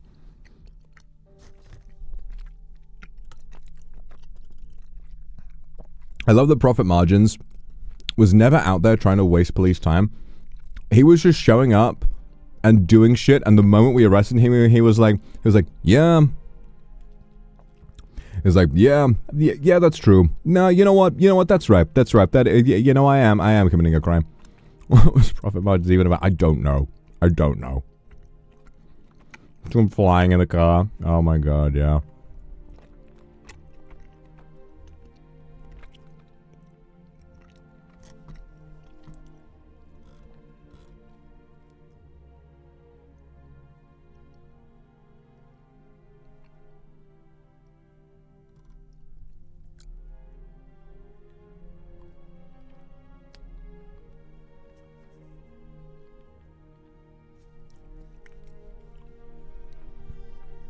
The crypto scheme, when he hit your card during the last chat, I was so mad. But I loved watching the clip of him taking Gaff Boo Boo on the date. That was so good. When he got Lucky to come up and like fight and hold them up, and he said, "Get away," and he was like, "Oh no, oh no." No, you're so strong. I can't possibly fight you. It's so well planned. The fact that he had that planned out in advance. Hey, my Stuart's, Hey, what's going on? My Stuart Smalls impression. I gotta hit you with a secret, alright? My Stuart Smalls voice, it's just Gordon Belfort again, okay? I'm just Gordon all over again, alright?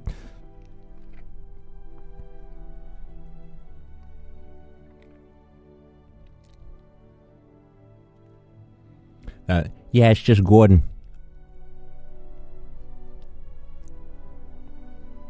I was actually, while I was on my walk this morning, I was actually listening to the clip compilation of that D&D stream, and I was like, man, some of the shit, I think my favorite bit from that was when I said, was when Aya said, "You look like a smoking pipe," and I was like, back in college, they used to say I look like a speech bubble.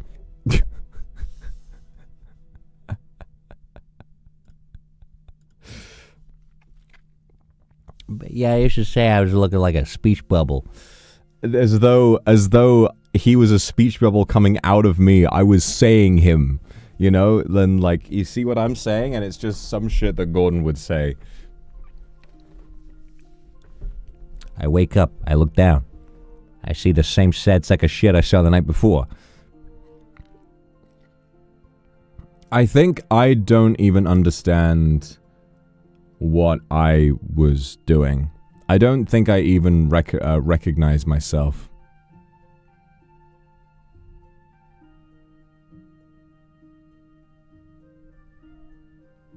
How do I come up with that? Were you off meds? I don't remember. Maybe. You know, the funny thing about, like, feeling like I'm more in control while I'm medicated, I feel like I'm getting to the point where it doesn't affect me so much anymore. And even then, even though I have more impulse control, I feel like I can still come out with some pretty wacky shit, you know? I think the longer you take them for, the more used to the feeling you get, and the more you can kind of still figure out how to be really entertaining. Because, like, I'm on the most days now, and I think that you guys probably can't really tell that much of a difference a lot of the time. Alright, let's try another whiskey. I said this is Virgin Oak, so I'm pouring this one out for you guys.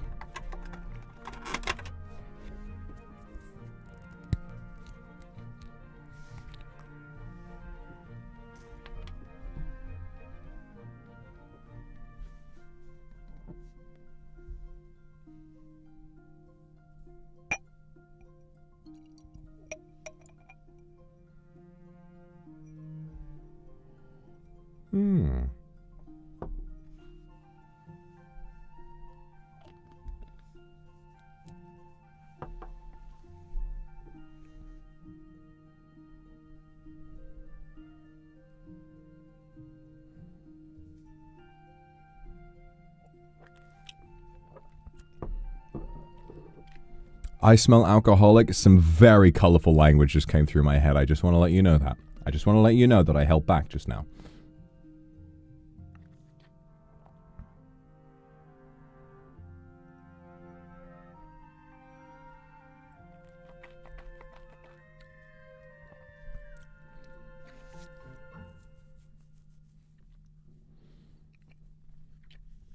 How is it? This is really good. I like this one more.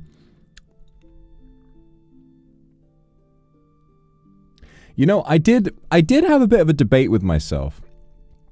I did have a bit of a debate with myself before I played Solomon, because I had always had it in mind that he would be a non-smoker, but he would fall back into smoking in moments of extreme stress. That was like, you know, the one big weakness, where the moment he would show weakness is when he takes a moment and he needs to have a smoke. But when many of you will be aware that in the UK there is a 3-letter word used to describe a cigarette, and in the UK that word, when used in that context, simply refers to a 6-letter word which is used to describe a bundle of firewood, and it does not in that context carry any homophobic meaning whatsoever. And many people like use that word quite a lot when referring to cigarettes, and it does not carry a homophobic context at all. I had a debate with myself being like, Solomon Serpico would call cigarettes that word. He's 49 years old and he's from Essex/East London. He would have used that word to describe a cigarette. I'm like, and I was like, should I? And I thought, no way. Like, there's no way that I could, you know, because the context, you could never just sit around explaining the context to people. But at the same time, it was like, it was sort of a debate with myself on like, how true to the character do I want to be? And I was like, I can leave that out. I can still be true to the character and leave that out, because it just wouldn't be worth it. And it's a shame, because I think that it does create a sense of like, people are more afraid. It does give those, you know, those words will always have power, but it gives them so much power that even when used in a completely, you know, culturally sensitive, neutral context, it's still has the power to cause so much harm. And that, I think, is really upsetting, especially when I think about members of my family or people that I know who aren't even aware of how offensive terms like that can be.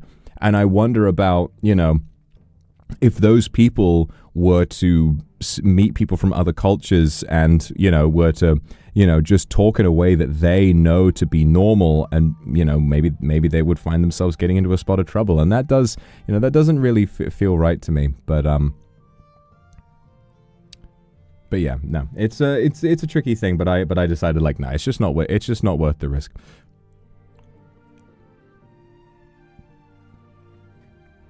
Some words have different meanings all over the world, and all that kind of stuff. So there's all of this stuff. There's all this stuff you have to consider, and overall, it's just not worth it. It's just not worth, like, running with it and doing that kind of stuff. Context needs to be learned about, but in our day and age, context does not exist. On the internet, it does not exist. You can't have context. You're not allowed context, because headlines and tweets make all the difference.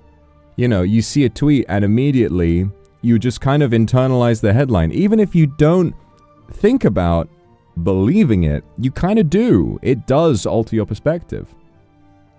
So if you're, like, scrolling Twitter and then you see a link to a YouTube video saying, like, Vox Akuma defends his use of homophobic slur, you're like, Jesus Christ, And then you'd probably, check it out and be like, oh, no, it was just this thing. But otherwise, someone who never really had paid much interest in me would see that, and immediately their interpretation of me is like, oh yeah, he's that homophobic guy. And that's that. It's not even the person's fault. That's just how we consume information these days. It's it's kind of crazy.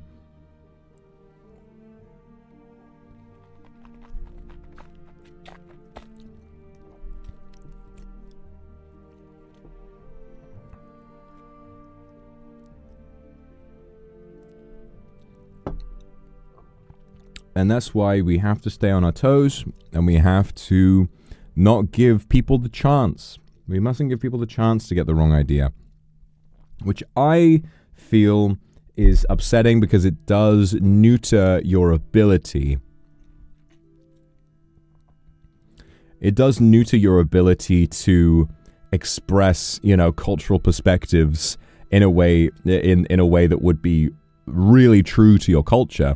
It's not as though calling a cigarette that word is particularly important to my culture, but it would, it does take me out of it a little bit to be talking as him and then suddenly be like, and like censor myself because it's like, oh yeah, I'm actually not just a British man who's working as a cop in America. I'm also on stream. And it does like, it just sort of like, for a moment you do have to kind of consider that. And it's like, it's not ideal, but it's less important than, not allowing people to get the wrong idea. Which is a shame, but that's life. That's life.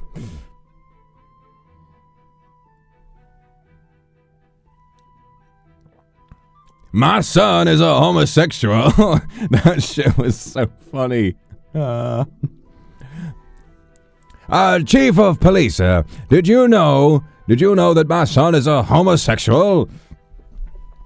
No, Bob, I did not, but that's all right. We're more than happy to have have homosexuals on the force, 2026 and all that.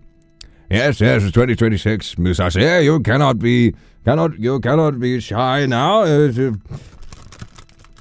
I was saying this about Mary on I think it was Tomiya's stream, but I loved his ability to be the grandpa who is woke but doesn't really get it right,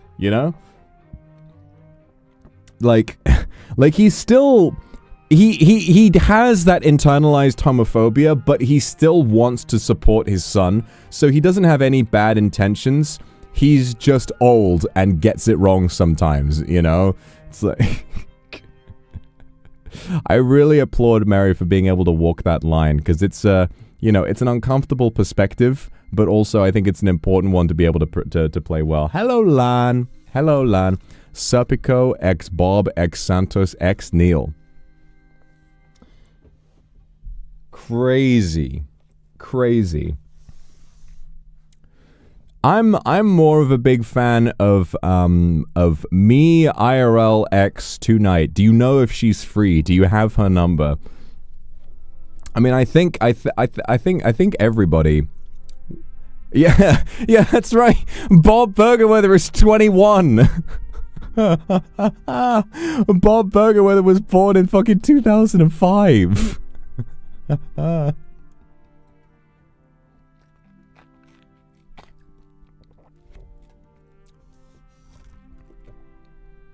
Serpico X a day off. No, that is true. That is so real.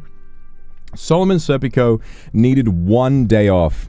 But I will remind you guys that during the Sakura Village event, Serpico was on his way. Then he got a call about a bank robbery, and he was like, all right, job's not finished, and then ran back down the mountain to go jump back in his cop car, because that is who he is. The job is not finished. He has the opportunity to be around his friends and to relax, but he wants to get back behind the wheel, and he wants to catch the fucking bad guys, you know?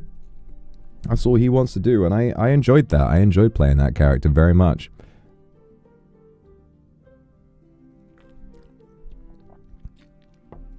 He put on the yukata for one moment. He put on the yukata to walk up the hill for about 1 minute, and then he ran back down. It's also crazy. It's also crazy that I played on stream Ordinary World by Duran Duran, when really Ordinary World is so a song written for Solomon Serpico. Like, that is so him. The lyrics are so just indicative of his entire story. Let me go on Licked right now. I want to play it now. To the ordinary world, somehow I have to find. Let me snag that. Oh, I've already used my allowance for the month. All right, you can have 6 quid licked, I suppose.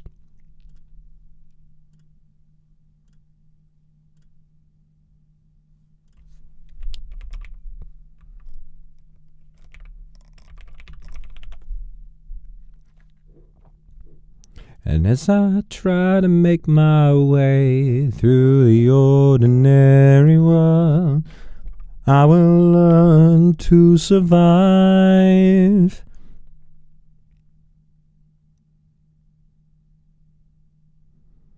Do you have a dedicated playlist for Serpico? I did have a playlist for him. There was a while where I really wanted to be able to use different remixes of Blue Monday, but the only other remixes of Blue Monday on Licked are like EDM remixes, and I was like, not ideal. Not ideal, you know. Like, they're fine, but there was nothing that really levels up to the original.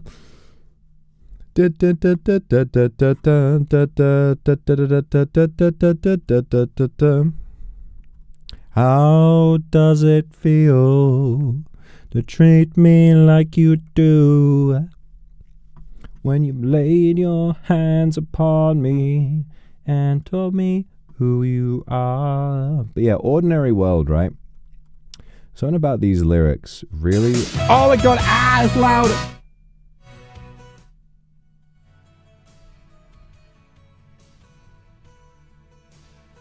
Because his motivation when he speaks with Rokunana is all about creating a better world for his daughter.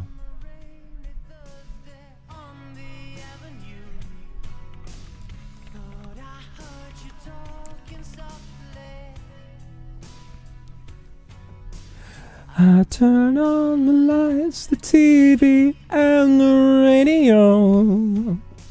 Still I can't escape the ghost of you. Talking about his wife. What has happened to it all? Crazy summer say.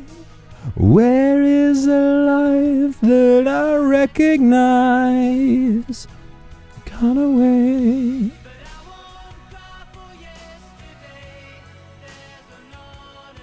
He's talking about being able to create an ordinary world for his daughter. He's thinking about how the world's gone mad. Make my way to the ordinary world. How I learn to survive. If I did this in karaoke, I'd definitely need to bring the key down a little bit. Learning to survive and finding that ordinary world, no matter how hard he has to work, he's always, you know, marching towards him. Angelia, thank you for the super.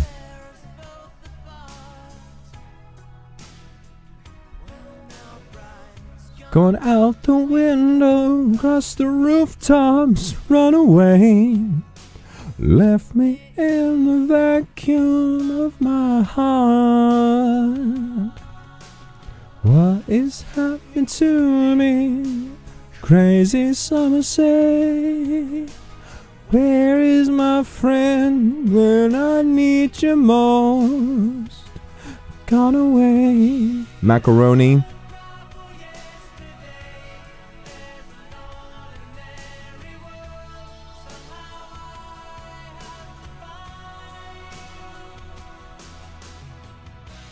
As I try to make my way to the ordinary world, I will learn to survive.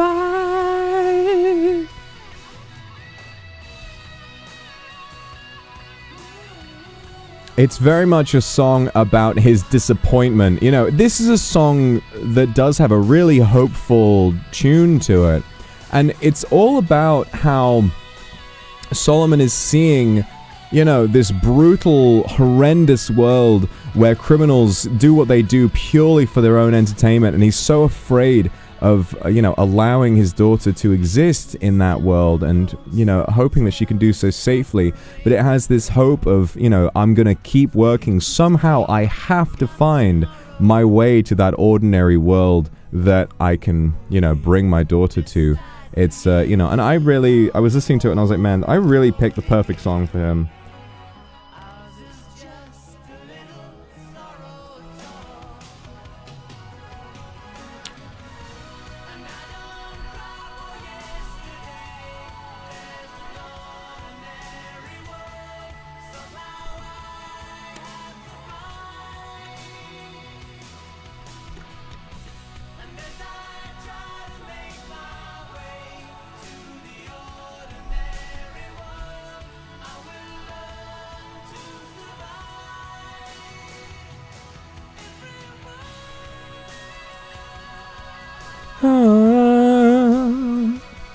Is my world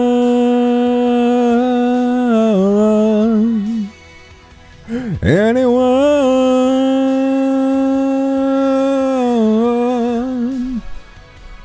is my world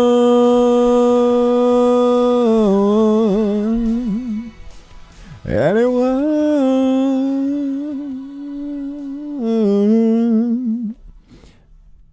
is my world. But yeah, you know, a little musical interlude for you there. I turn off the lights, the TV, and the radio.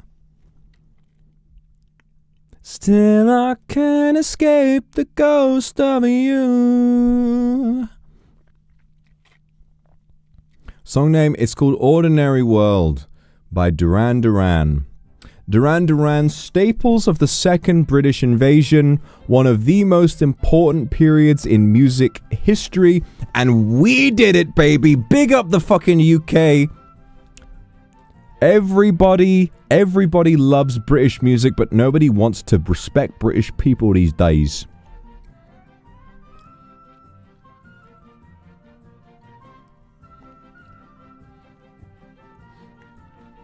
Everyone likes to be like, ugh, is Britain real? Is Britain real? How can British people be real? Ugh, my god, they're British, Lamau. As though we didn't give you guys the Beatles.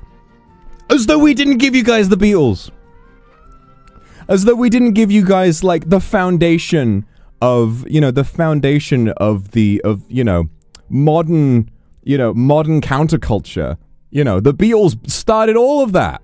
All of that. The whole punk movement exists because the Beatles laid the fucking groundwork. Here comes the sun, do-do-do-do. Here comes the sun, and I say, it's alright.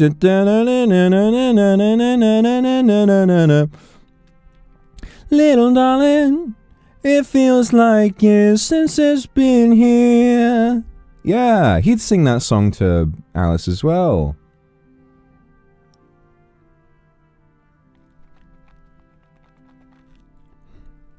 Yes, I know. It wasn't exclusively them, but like, you know, the Beatles were the Beatles, and the Beatles were fucking... The Beatles were like, you know, you think about Elvis, and it's like, you know, Elvis kicked all the doors down for what it was like to be mega famous. But then somehow the Beatles just became the most famous thing ever. It's like, who was it that said they were bigger than Jesus? I think that was John Lennon who said that. I think John Lennon said the Beatles were bigger than Jesus. John Lennon. Bigger than Jesus quote. Yeah, that's it. In 1966.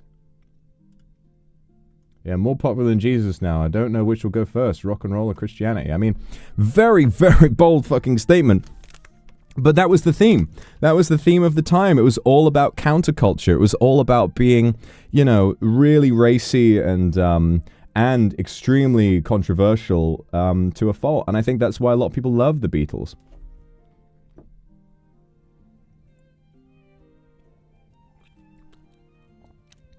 Now, Michael Jackson, who would win a fight, Beatles or MJ? It's kind of... I mean, MJ obviously is one guy, whereas the Beatles were four blokes.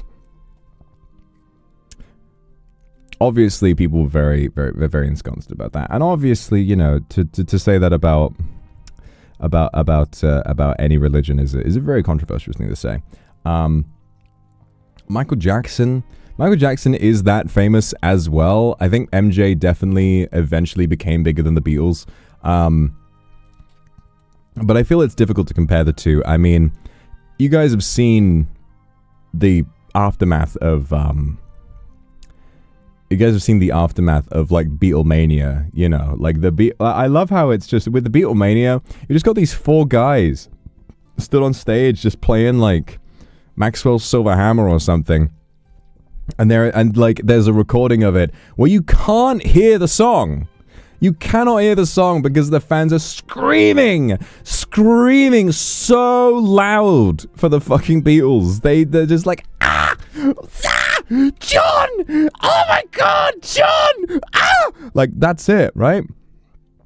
Beatlemania was, you know, fandom of its most powerful kind, really before fandom had existed in that way ever before. And those guys just had the greatest fucking attitude. They were so just like, you know, irreverent and chilled out. And so how have you been finding it? How did you find America? Oh yeah, you turned left at Greenland. Oh yeah. Michael Jackson is the best. No, this is true. I'd say I don't know. I don't want to compare them.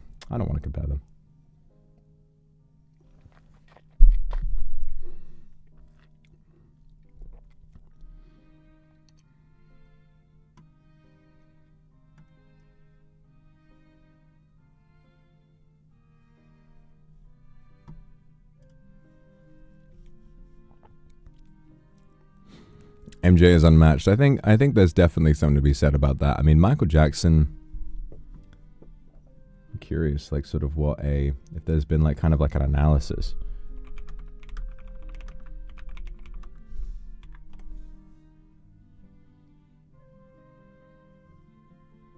Yeah, I mean, I think this sort of sums it up well. The Beatles had higher total record sales and a larger, more foundational impact on music, while Michael Jackson had a more widespread global individual celebrity influence. All right, Freak Bob, we get it, Freak Bob. I'm sorry about what you're going through. You're gonna have to go to somebody else about that, because I can't fix you, Freak Bob. I'm sorry. I can't fix you, Freak Bob. I think that makes sense. Michael Jackson was a bigger personality, but I think that Michael Jackson was a bigger personality, but the Beatles definitely, their impact on music. I mean, rock bands as they are today exist because of the Beatles. In the same way that the modern electronica movement exists because of Giorgio Moroder, which I was listening to that song earlier, which I think, Giorgio by Moroder, I think is not only my favorite song, I view it as, you know, perhaps the best song ever made, really, at least in my humble opinion. Daft Punk's Giorgio by Moroder is an odyssey about the foundation of an entire musical genre and wave, and the fact that every single piece of electronic music that came after him owes so much to his legacy. And I think that, you know, very much in the same way, rock music owes everything to the Beatles.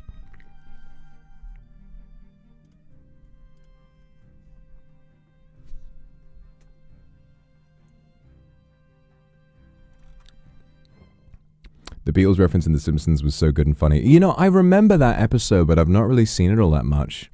I don't remember the episode much, but I should go back. I should watch it again. The Beatles and Beatlemania is still mentioned as an example of how fangirls used to be seen as cringe. Yeah, I did know that. And it is very, very interesting how, like, the Beatles' initial popularity, especially in America, was only among like teen girls and fangirls, and how, yeah, they weren't really seen as cool to begin with, even though women sort of gave them their initial, like, massive amounts of hype, and then, you know, it was only seen as legitimate when men found it interesting, and that obviously, you know, we can sort of point out the horrendous double standard there. Saisi Seki, thank you for the super. Any British alt-rock band you personally like? I don't know about alt-rock. I've been listening to a lot of British pub classics recently. Listening to a lot of Kaiser Chiefs.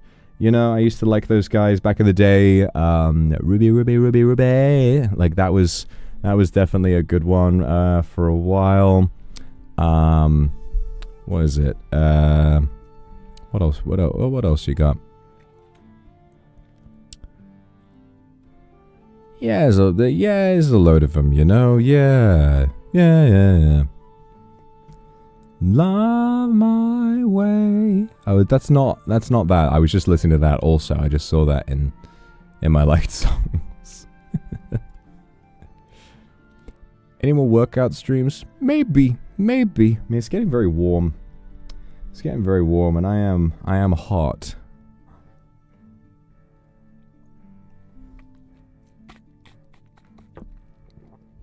Do birds poop on Vox often? Yes, sadly they do. Now, what happened today was not as bad as it has been. The last time I was pooped on by a bird was in 2024. I was walking for a train when I got pooped on, and it went all down my hair, and I was very upset. Whereas today, thankfully, I was walking past a church today, and suddenly I felt something fall behind me. I heard a little splat, and I turned around, and I was like, I didn't feel anything. What was that? And I look up, and I see a pigeon hovering its ass over the ground. You know, it was extending its ass off the edge of the roof, and so I was like, what was that? And then I looked down at my sleeve, and I go, oh, and there it is, a splodge of poo-poo from a bird all over my sleeve. So I just turn around and go home, wash that up, put that back in the laundry, give my hands a really thorough clean and detox and all that. Now, thankfully, the actual health risks associated with that sort of thing are very, very low. As long as you just wash your hands and wash the clothes that get hit, it's probably fine. You know, you're unlikely, certainly, to get sick from it. But obviously you shouldn't take any chances. It's just really, really fucking gross. Apparently means something's good about to happen. I mean, I'll take it. I'll take a little bit of good, you know?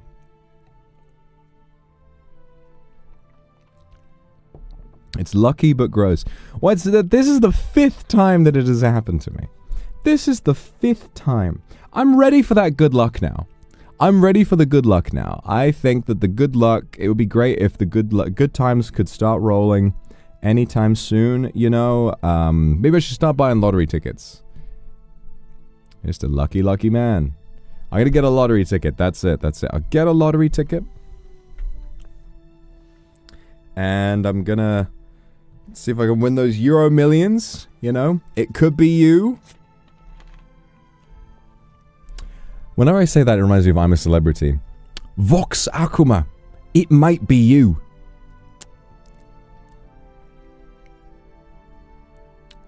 The celebrity who will be leaving the camp tonight is Vox Akuma.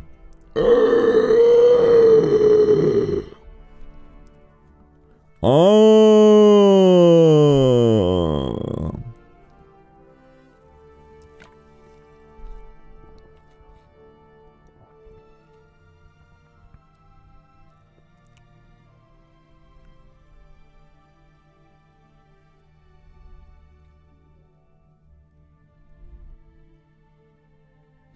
Oh my god, the fucking prank call. Yeah, what is it about Willie in District V?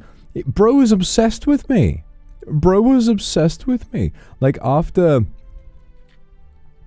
Because as Solomon, I was like, Solomon Serpico wouldn't be interested in Willerton. So I was like, yeah, sure. Alright. And then Willerton just kept following me around. He was like, yeah, I want to be a cop. Can I ride in your car? Hee hee. What happened there? I think he's jealous. I think he misses the attention.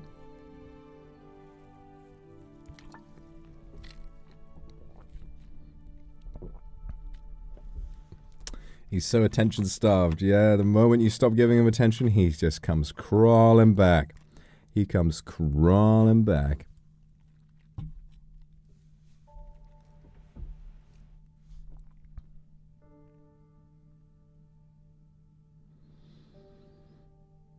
All right. So in terms of streams, next week, hopefully I'll be able to do a schedule and we can do some stuff. I definitely want to stream as well tomorrow. I don't know what I'm going to stream. Also, I now have an iPad, so I can play Love and Deep Space finally. So we will do that. We will do that next week, I think. Which will be good. So yeah, we'll do some streams. I'd like to do the classic members fair. We'll do members only ASMR and stuff like that. We will do maybe a watch along. We will do some gaming. Also, next month, the date for Old School RuneScape League 6 has been revealed. So April 15th, we'll be able to play leagues. And I am very excited to get to do so. Very excited indeed. So we will be doing that. We will be doing that. We will be playing leagues. It'll be more streams all day, every day. It's going to be so great. Looking forward to getting to spend that time with you guys. I think it's going to be really, really good fun. English lessons. Now, this is something I've thought about. I kind of want to do, right? I kind of want to do like a series of YouTube shorts where I'll do like word of the day. Like, hi, welcome back to my English learning series. Today's word is cunt. Or something like that, you know. And I can do like a YouTube short where I teach little phrases. I think that might be fun. Because I just saw one where a guy was doing it, and I was like, yeah, you know what? Why not? Why not? That seems cute. Trap, thank you for the super. How does it feel to finally have your plan work and have your Yume ship pine for you? Absolute cinema.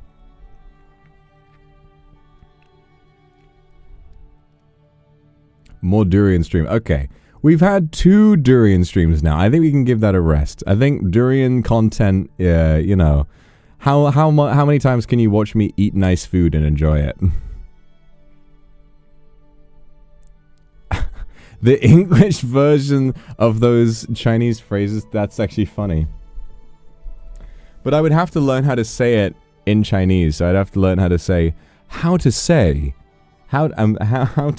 this in English.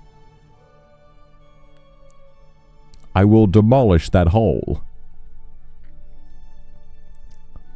How to say Guan Wo Pi Shi in English. I don't give a fuck!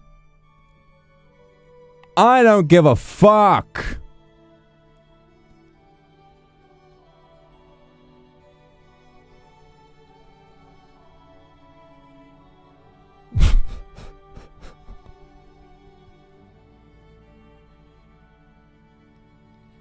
I love that lady. It's like, where it's like, if you cycle through her TikToks, she's like, kitten, bestie, I love you. And then, you are a liar. Shut up. Fuck off. Fuck you. I hate you. I think they're very, very sweet.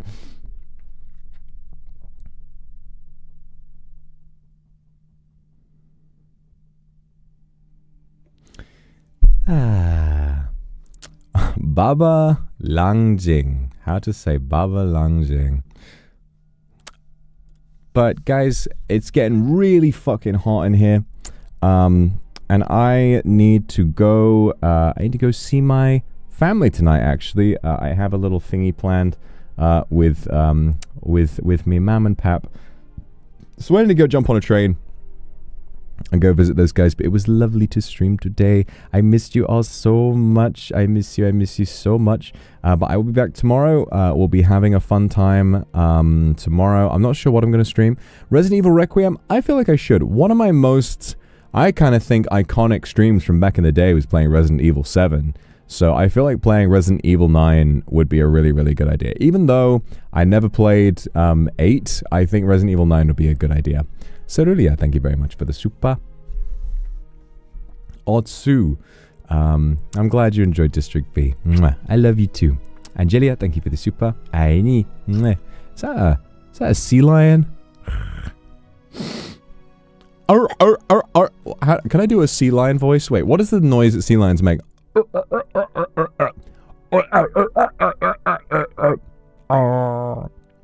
Ding ding ding ding. Ding ding ding ding.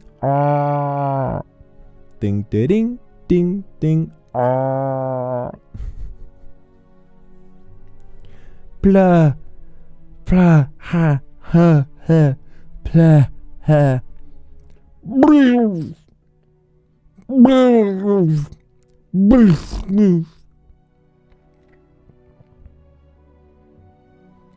Okay, wait. I reckon I can do the one where, you know, it's like, it starts on the tail and then they move the camera up to its face and it goes like, bah.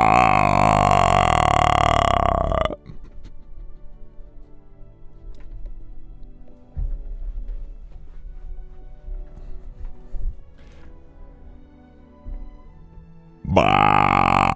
How do they do it? Bah.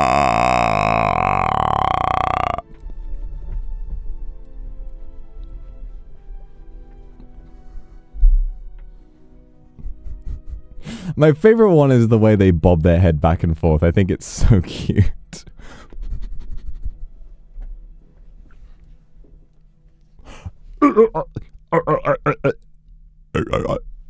That noise they make.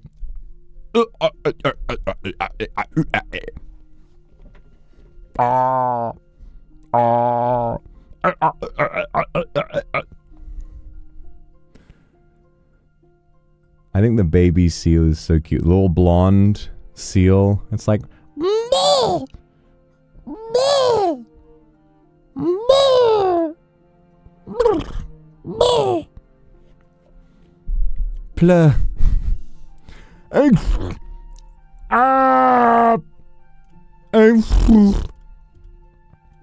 Cindy, thank you so much for 5 gifted. Sabina Kari, thank you for the super.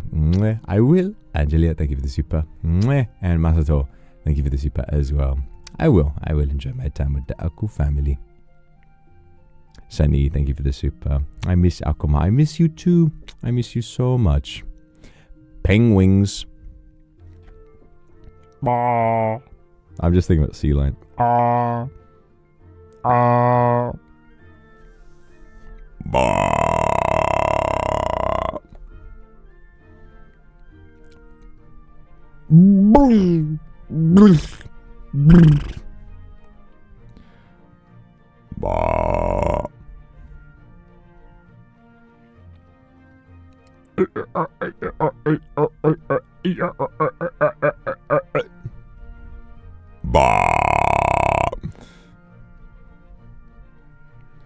One femur breaker. Or just scream.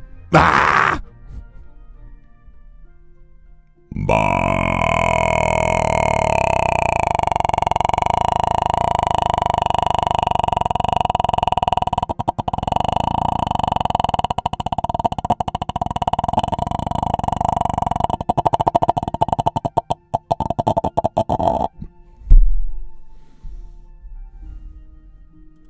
Yeah, no, thank you for the super. Not just your voice changes, but you bring them to life with your passionate talent. Oh, thank you. I love you too. I'm glad you enjoy my RP so much. I'll definitely try to do a lot more.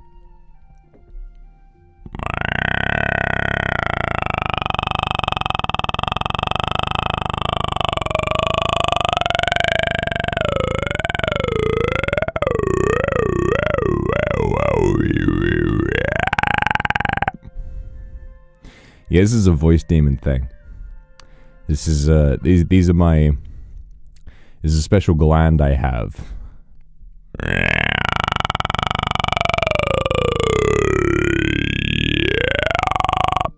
It's like those like vocal synth things where it goes like.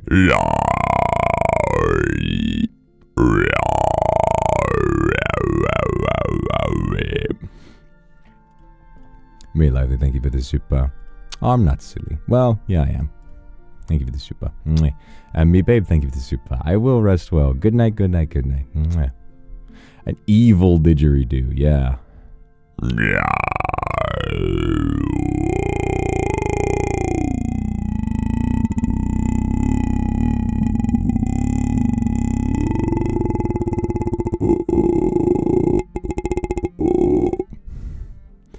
I mean, how am I even doing that?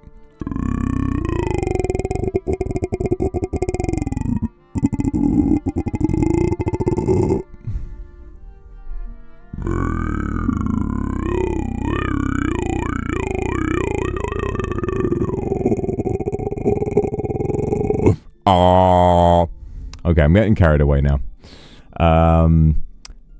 But yeah, that's gonna do it. Everybody,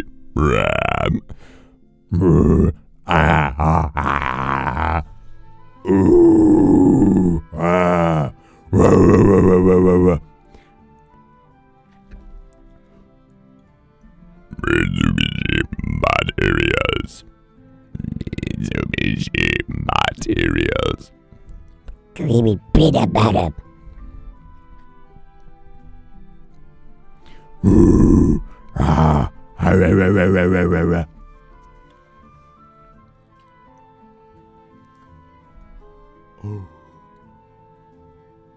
Oh, rah,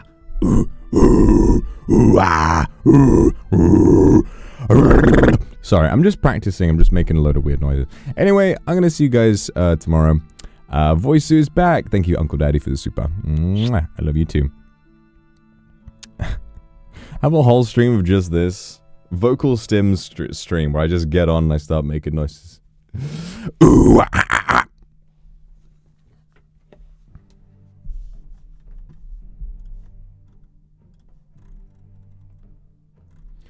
When I wake up, oh, I know I'm gonna be the man who wakes up next to you.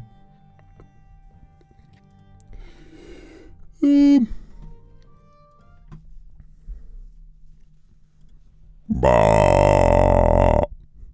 Bah.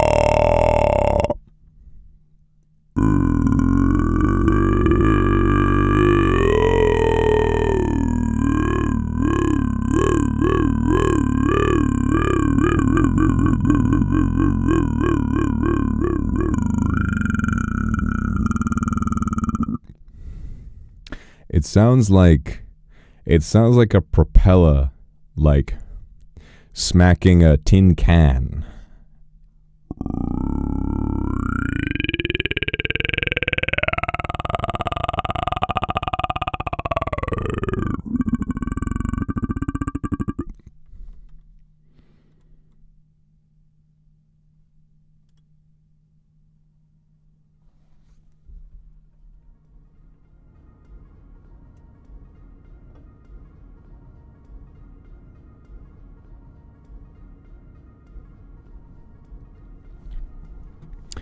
Remember beef core, guys?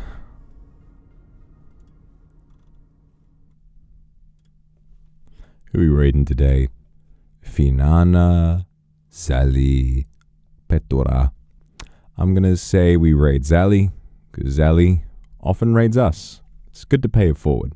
Alright, everybody, good night, sleep tight, sweet dreams, and when you're not looking, that's what I'm gonna get you. See ya. Wouldn't wanna miss you.